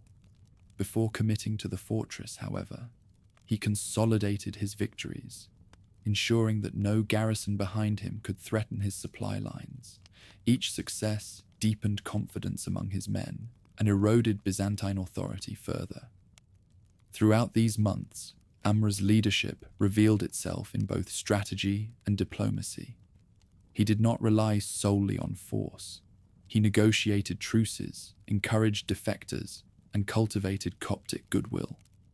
His letters to Umar reflected a balance of ambition and realism. He urged speed, warning that delay would allow Constantinople to send reinforcements by sea. The Caliph, stern as ever, demanded accountability, but recognized the logic of Amr's arguments. Reinforcements continued to arrive in measured numbers, strengthening the expedition without overburdening Medina's resources. Meanwhile, Theodore and the Byzantine commanders grew increasingly desperate. Yarmouk had already drained imperial manpower, and Heraclius's health failed. Egypt could not be reinforced in strength, especially with Syria lost and Anatolia under constant raid. The empire relied on its fortresses, hoping that time and distance would wear down the invaders. But each passing month revealed the futility of that hope. Small as it was, Amr's army refused to collapse. Discipline, faith, and the lure of Egypt's wealth sustained them. By the end of 640 AD, the momentum was unmistakable. A tiny force from Arabia had crossed into one of the richest provinces of Byzantium, defeated its armies in open battle, and compelled its cities to surrender. The conquest was not complete. Babylon and Alexandria still stood, but the balance had shifted irreversibly. Egypt's fate now hung not on whether it would fall, but on how long it would take. For the soldiers who marched with Amr, the campaign was a revelation. They had left Medina with little more than swords, spears, and faith, yet they now camped along the Nile, surrounded by abundance. To men hardened by scarcity, the land seemed like a promise fulfilled. Each victory confirmed that the Empire of Rome was not invincible, and that their own community, once confined to desert oases, could master the granaries of the world. As winter deepened, Amr prepared for the siege that would define the campaign. Babylon Fortress rose before him, its towers casting shadows across the river, its walls thick and formidable. Inside, Byzantine defenders steeled themselves for a fight they could not avoid. For both sides, the coming struggle represented more than territory. To the Byzantines, it was the last stand for Egypt, lifeline of their empire. To the Muslims, it was the key to a new chapter, one that would carry their banners not only across the Nile, but across the sea. Along the Nile's eastern bank, where the river bent around fields and canals, rose a massive bastion of stone. Babylon Fortress, heir to centuries of Roman engineering, dominated the approach to Upper Egypt. Its towers loomed above the landscape, walls thick enough to resist rams, gates reinforced with iron. For the Byzantines, it was the keystone of their defense. As long as Babylon stood, Egypt remained contested.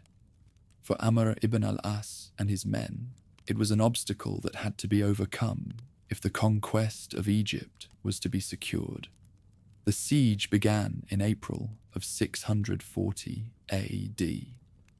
Amr's army, still modest in size even after reinforcements, encircled the fortress and cut its access to surrounding villages. Yet capturing such a stronghold was no easy matter. Unlike the smaller garrisons at Pelusium or Belbais, Babylon was a true citadel, designed to withstand prolonged assault. Byzantine soldiers within the walls, commanded by Theodorus and supported by the patriarch Cyrus of Alexandria, known among Arabs as Al-Muqawqis, prepared for a long defense. Amr tested the defenses with probes and skirmishes. His cavalry harassed foraging parties, while archers attempted to suppress the battlements. But direct assault proved costly. Ladders were repelled, stones rained down, and sorties from the gates drove back attackers. The siege settled into a grim rhythm. Daily clashes, followed by nights of watchfires, chants of prayer, and the moans of the wounded. Both sides knew this was no mere contest of weapons, but of endurance. Negotiation soon accompanied violence. Cyrus, though a Byzantine appointee, had long sympathized with Egypt's Copts, who resented Constantinople's religious oppression. He opened channels with Amr, exploring possibilities for peace. Yet Constantinople forbade compromise, insisting that Egypt must be held at all costs. The conflict between imperial orders and local realities bred paralysis. While soldiers bled on the walls, leaders argued over terms in shadowed chambers. As months dragged on, reinforcements from Arabia arrived. Among them came Zubayr ibn al-Awwam, a cousin of the Prophet and renowned for his valor. His presence lifted morale, and his daring would soon tip the balance. Amr reorganized the siege, tightening the encirclement. Trenches were dug to block sorties, towers raised to bring archers closer to the battlements. Gradually, the defenders felt the noose tighten. Still, Babylon held. Its garrison fought with determination, aware that the fate of Egypt rested on their endurance. Supplies, however, dwindled. Cut off from the countryside, the fortress faced hunger and disease. Cyrus pressed for negotiation, warning that resistance might doom the city. Theodorus, bound by duty to Constantinople, refused to yield. Tensions simmered within the walls, even as Muslim attacks grew fiercer. In early 641 AD, Zubayr proposed a bold maneuver. Under cover of night, he led a chosen band of climbers against the walls. Scaling ladders, they seized a tower, cutting down defenders and planting banners atop the battlements. The sight of Muslim colours fluttering above the fortress shocked the garrison. Though they counterattacked, Zubayr's men held fast until reinforcements poured in. The breach was contained, but not reversed. From that moment, Babylon's defenders realized that their fortress was no longer impregnable. The siege continued, but negotiations gained urgency. Cyrus, acting against Constantinople's wishes, met with Amr to discuss terms. The patriarch's motives were complex. He hoped to preserve the Coptic population from devastation, to safeguard the church's position, and perhaps to secure a tolerable future under new masters. Amr offered assurances, tribute in exchange for protection, freedom of worship, and safe passage for Byzantine soldiers who surrendered. Compared to the long history of imperial persecution, such terms seemed merciful. At last, after nearly a year of resistance, Babylon Fortress capitulated in April of 641 AD. The defenders marched out under truce, their lives spared. The city behind the fortress opened its gates, and Amr entered, victorious yet cautious. He knew that the conquest was not complete. Alexandria still awaited. But the fall of Babylon marked a decisive turning point. With the fortress gone, Byzantine authority in Egypt crumbled. The aftermath revealed the dual character of the Muslim advance: ruthless in war, pragmatic in victory. Amr established a garrison near the fortress, but forbade indiscriminate plunder. Taxes were assessed, registers drawn up, and administrators appointed. The pattern established at Babylon would repeat elsewhere: conquest followed by negotiated settlement, integration of local elites, and the separation of Arab soldiers in their own camps. For the Coptic population, the change was profound. Centuries of Byzantine domination had often meant theological persecution. Now, under the Caliphate, they faced tribute but gained autonomy in their faith. Churches reopened, bishops returned from exile, and resentment toward Constantinople deepened into relief. This did not mean universal welcome. Foreign rule remained foreign rule, but it meant that the conquerors could position themselves as protectors rather than oppressors. Strategically, the capture of Babylon opened the road to Alexandria, jewel of the Mediterranean and Byzantium's last bastion in Egypt. Without the fortress, the empire could no longer defend the Nile Valley. Amr prepared his men for the march northward, knowing that one final siege awaited. Yet the conquest of Babylon had already ensured that Egypt would not easily return to Byzantine hands. For the soldiers, the memory of the siege remained vivid. They spoke of endless nights along the riverbanks, of arrows whistling from the towers, of hunger and fatigue pressing as harshly as any sword. They recalled the moment Zubair stood atop the battlements, a lone figure against the dawn, signaling that the fortress was no longer invulnerable. That vision, etched into their minds, became a symbol of faith rewarded through courage. Umar in Medina received the news with characteristic sobriety. He offered praise to God, reminded the army that victory was a test of discipline, and warned against arrogance. His words reflected the tension at the heart of expansion. Triumph carried risks as well as rewards. Wealth could divide as surely as defeat could. The caliph's vigilance ensured that the conquest of Egypt did not dissolve into chaos, but instead fed into the growing framework of the empire. By the time Amr raised his banner over Babylon, the transformation was unmistakable. A small force that had crossed the desert months earlier now held Egypt's heart. The fortress that had once symbolized Byzantine power in the land of the Nile had fallen. Ahead lay Alexandria, but the outcome seemed clear. Byzantium, once master of the Mediterranean's granary, now clung to its edges. The siege of Babylon did more than decide Egypt's fate. It reshaped the balance of power in the entire Mediterranean. With its fall, the Caliphate gained the key to the Nile, and Constantinople lost the lifeline that had sustained it for centuries. The consequences would unfold in years to come, but even in the moment, men sensed that history had shifted. A fortress had yielded, and with it, an empire's grip had slipped. When Babylon Fortress surrendered in April of 641 AD, Amr ibn al-As wasted little time. The keystone of Byzantine defense in the Nile Valley was gone, and only one city remained to decide Egypt's fate. Alexandria, perched on the Mediterranean coast, stood as Byzantium's jewel, a metropolis of marble streets, bustling harbours, and libraries whose renown echoed across centuries. For the Caliphate, capturing it meant not only securing Egypt, but also demonstrating that the heirs of Rome could lose their most prized city. The march northward followed the Nile, its waters glinting under the sun, as columns of Arab horsemen advanced along its banks.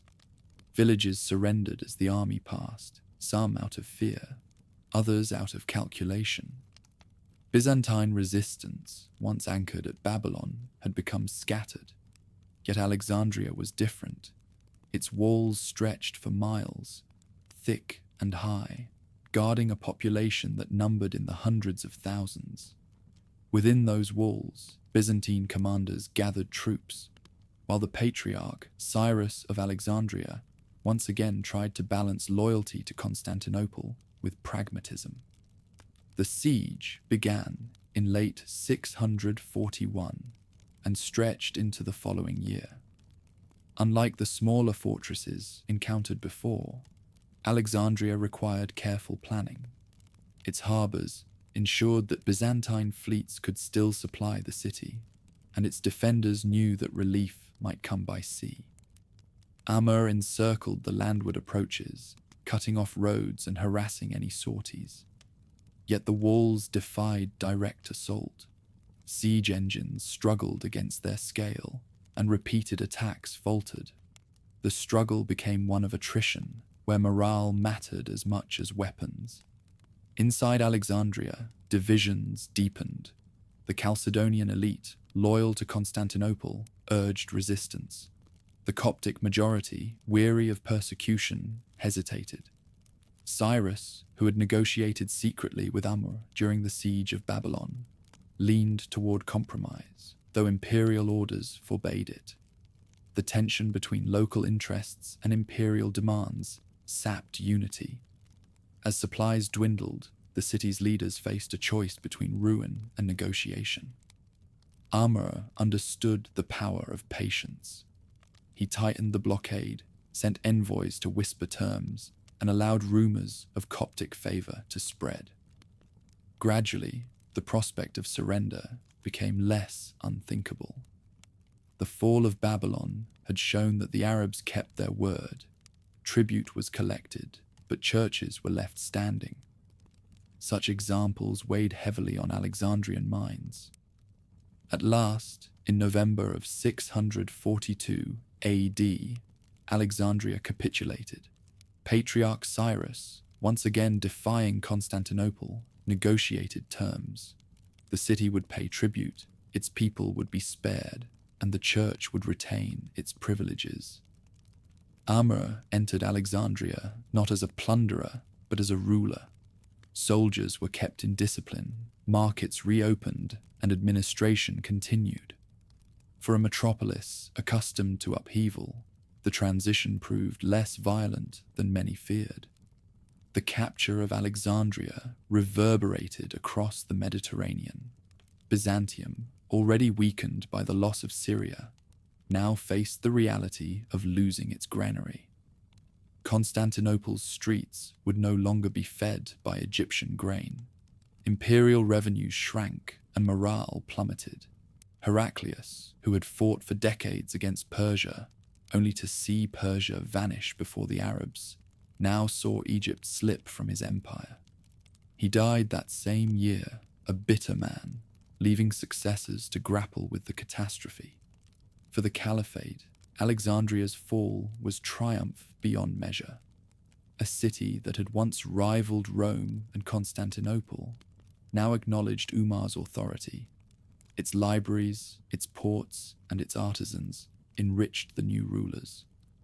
Garrison settlements near Khuzestan became centers of administration, ensuring that Arab soldiers remained distinct from the city's vast native population.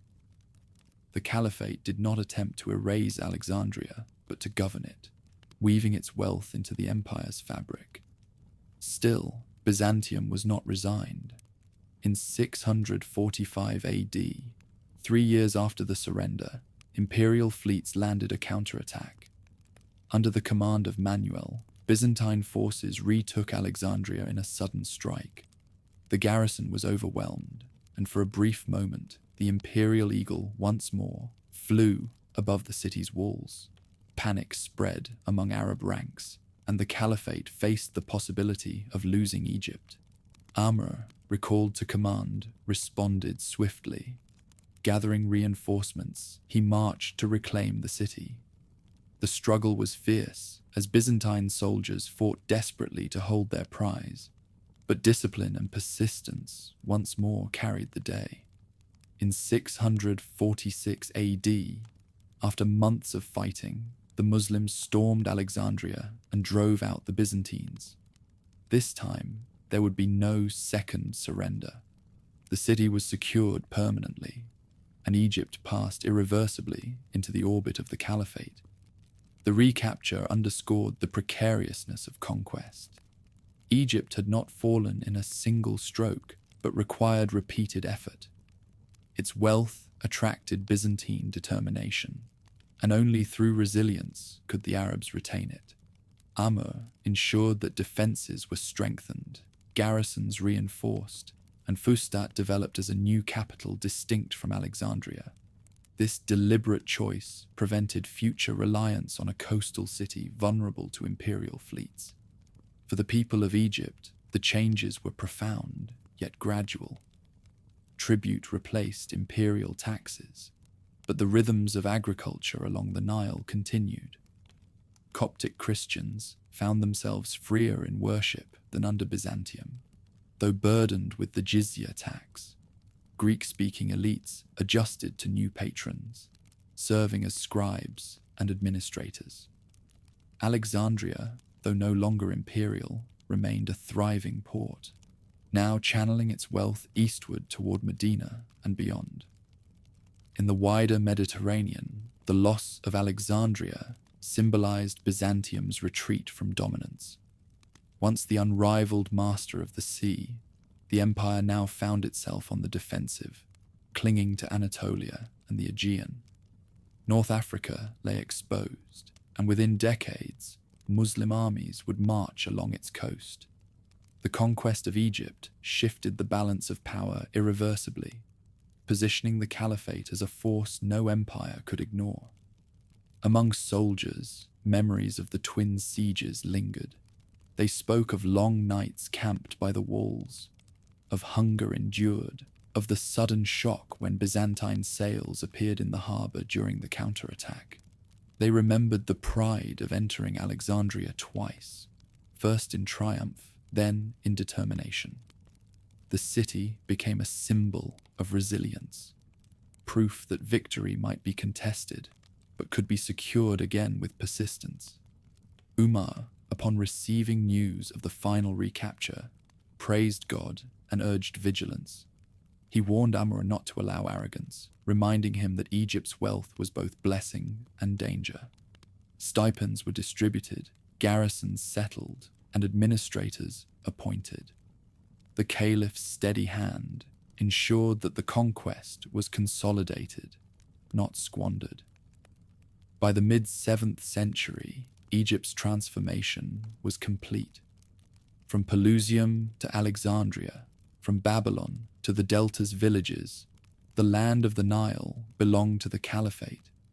Byzantium, once nourished by its grain, had been cut off.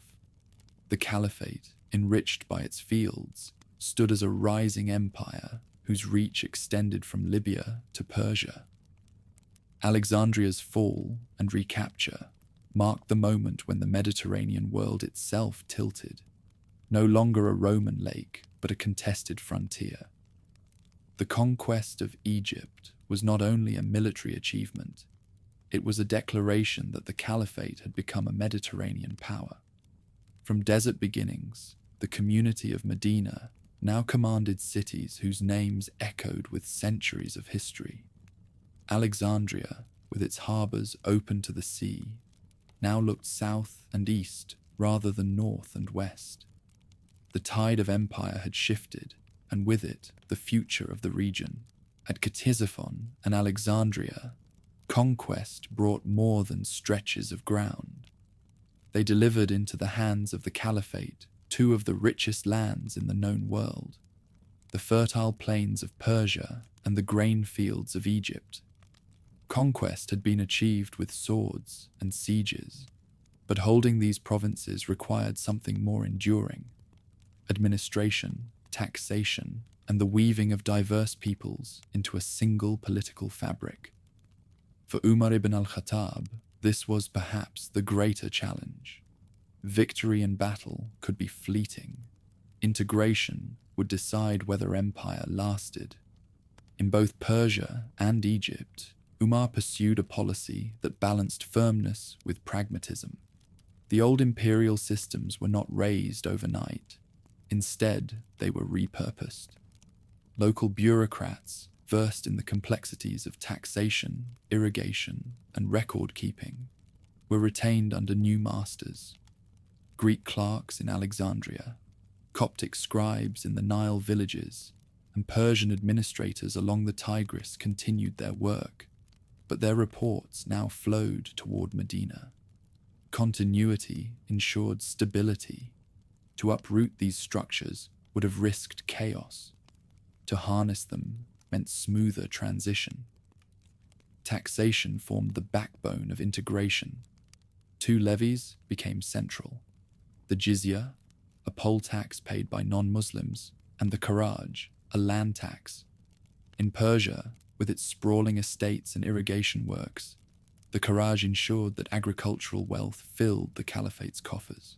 In Egypt, where the Nile's rhythm dictated harvests, grain and coin alike moved into the treasury.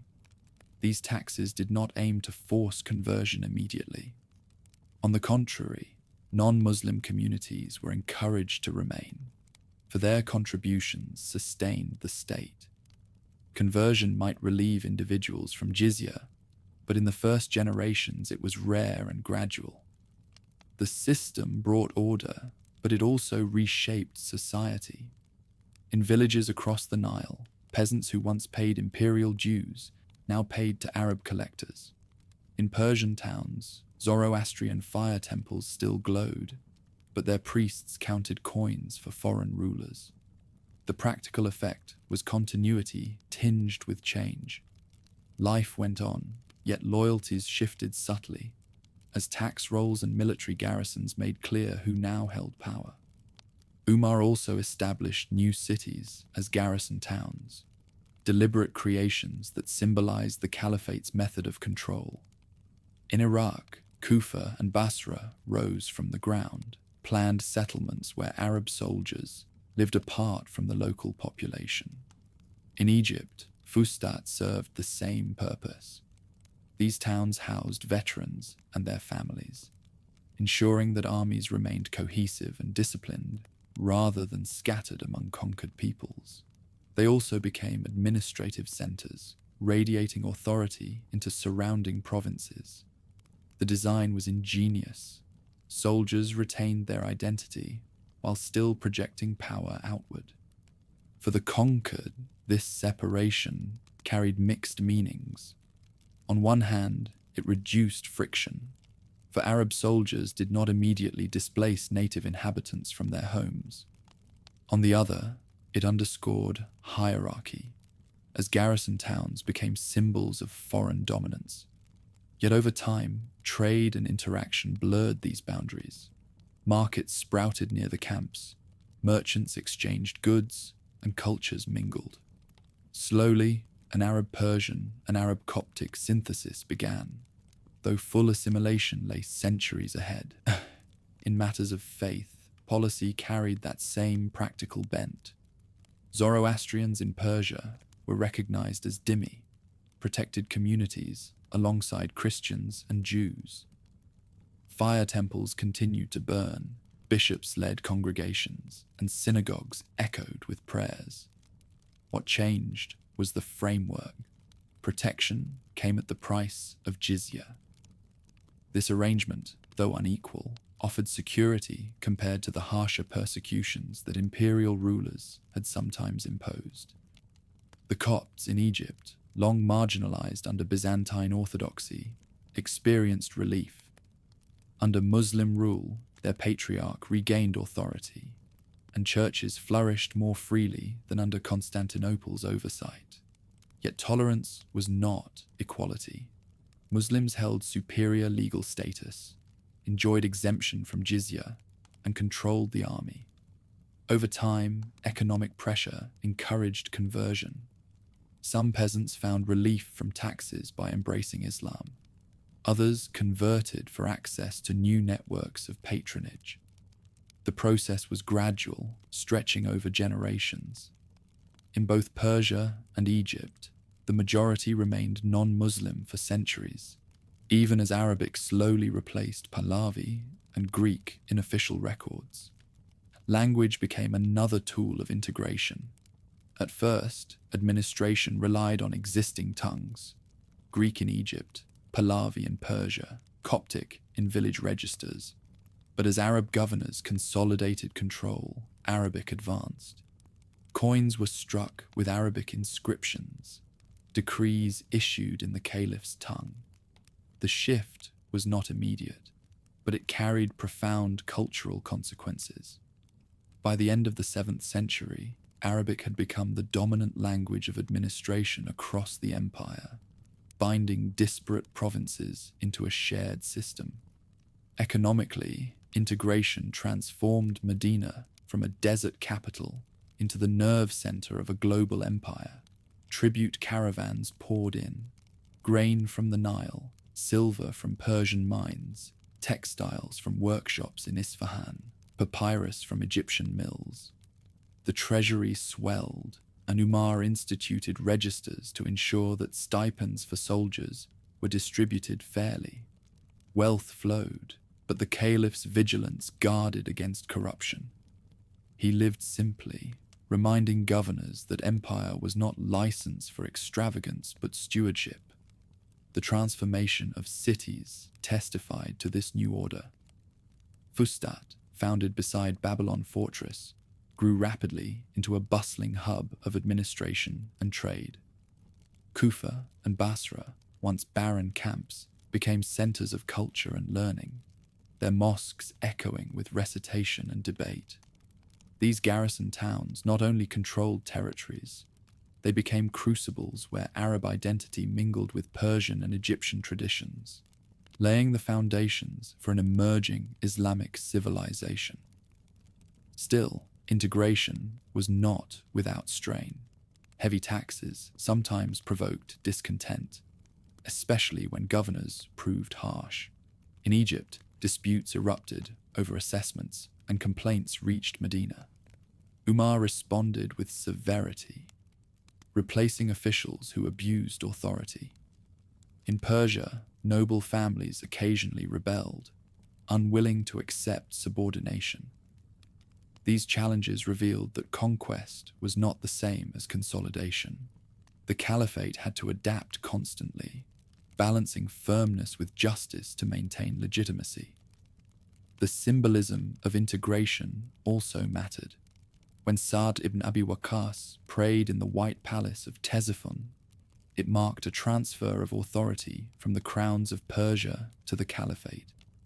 When Amr ibn al-As established Fustat beside Babylon, it symbolized a new center rising from the ruins of empire. Such moments were not mere anecdotes. They were deliberate acts that reshaped how conquerors and conquered alike understood the new world. By the time Umar's decade-long rule drew toward its end, Egypt and Persia were no longer foreign conquests, but integral parts of the Caliphate. Their revenues sustained armies campaigning in Armenia and North Africa. Their administrators staffed the machinery of state, and their cultures began to blend with the desert's faith. The Arab community, once confined to oases and caravan towns, now governed lands of ancient civilization, absorbing their legacies even as it imposed its own. The integration of Egypt and Iran was not complete, nor was it uncontested. Resistance flickered in mountain valleys, and discontent simmered in villages. But the broad pattern was unmistakable. The Caliphate had learned to govern not as raiders, but as rulers, shaping policies that allowed conquest to endure. What had begun with swords was sustained by registers, taxes, treaties, and garrison towns.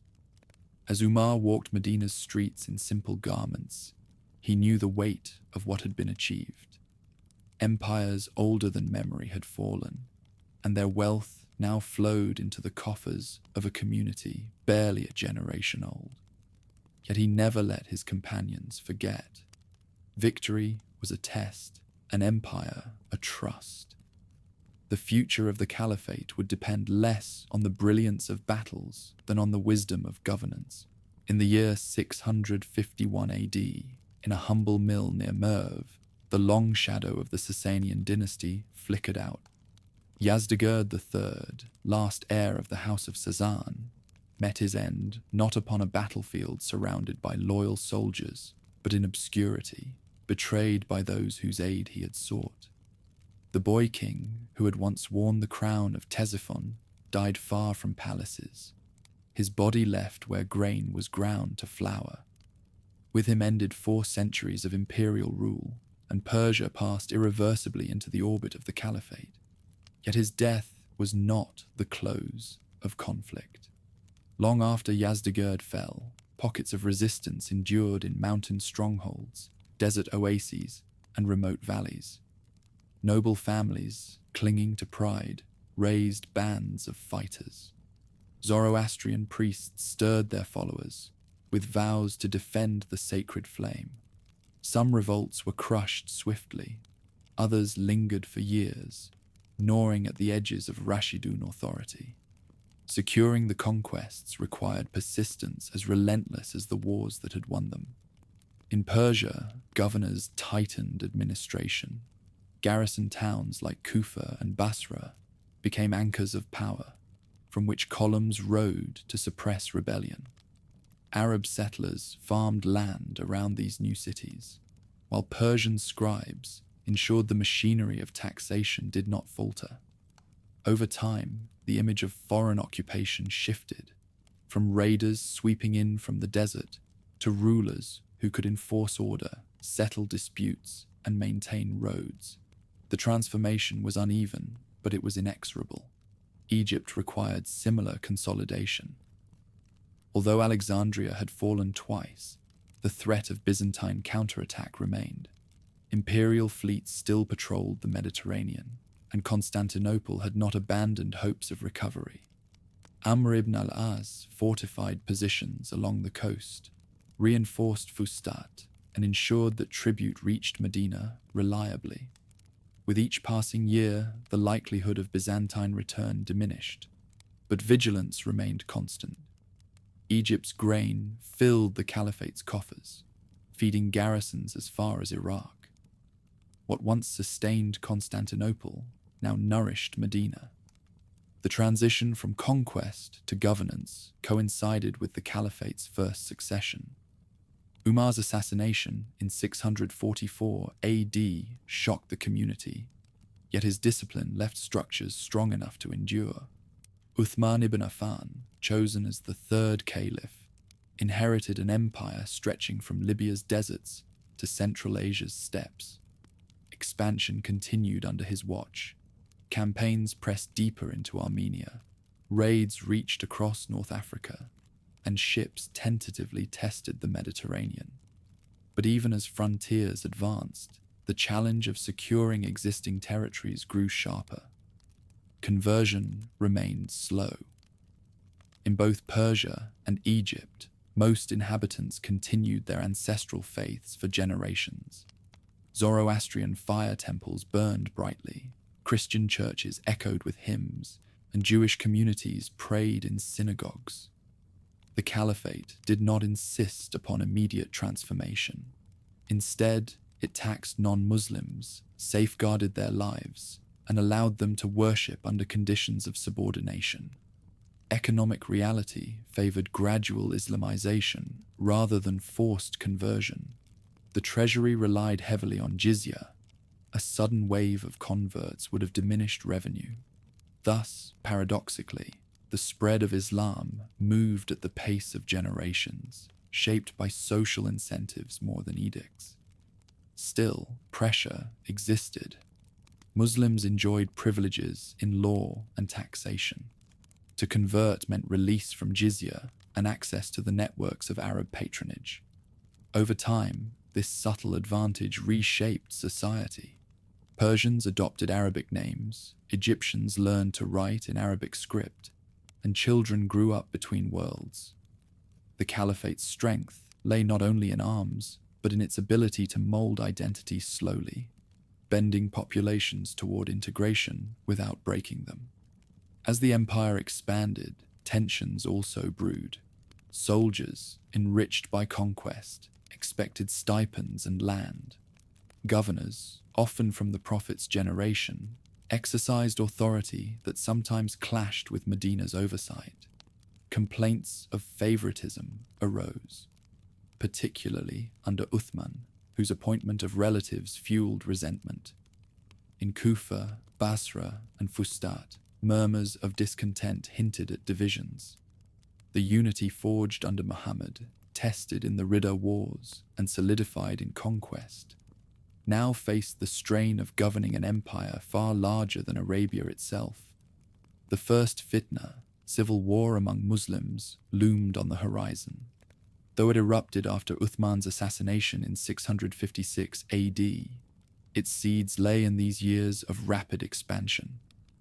The very speed of conquest had created tensions over wealth, authority, and legitimacy. While armies triumphed abroad, discord simmered at home.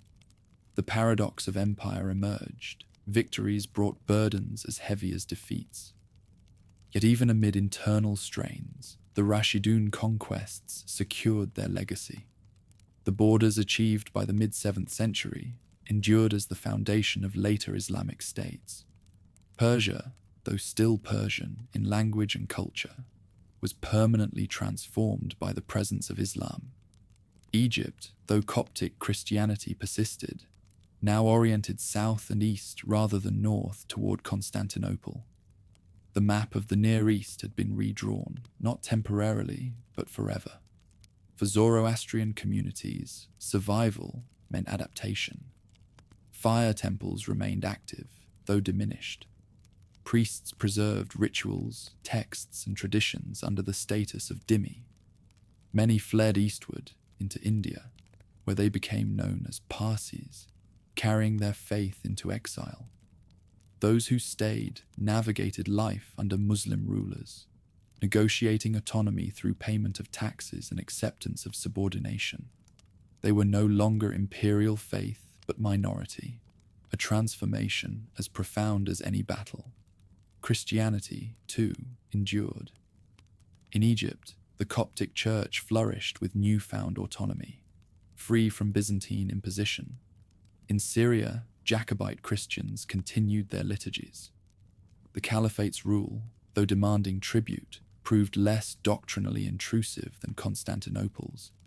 For many, life under Muslims meant fewer theological quarrels imposed by force. By the close of Uthman's reign, the Rashidun Caliphate stretched across continents. From Cyrenaica in North Africa to the Oxus in Central Asia, from Armenia's mountains to Arabia's deserts, one political authority commanded. Soldiers who had begun as desert tribesmen now stood guard over cities that had once been the pride of empires. Administrators balanced Arab garrisons with local bureaucrats, crafting a hybrid system that sustained power. The transformation was staggering. Within less than 20 years, the Muslim community had risen from a beleaguered city in Arabia to the master of half the known world. Persia's crown lay broken, Byzantium's granary was lost, and the balance of power that had defined centuries had collapsed. What remained was a new order, built upon the faith of the desert prophet and the discipline of his companions. Even so, beneath triumph lay fragility. The unity that had carried armies across continents now faced its sternest test: how to hold together when the prophet's companions themselves quarreled over authority. The conquests had secured lands, but the question of governing hearts remained. Still, the legacy of the early Muslim conquests was undeniable. They reshaped civilizations, redirected trade, and redefined faith across continents. The fall of Yazdegerd in a mill at Merv, the surrender of Alexandria's harbors, the prayers recited in the White Palace of Ctesiphon, each moment told the same story. The world of Rome and Persia had ended. The world of Islam had begun.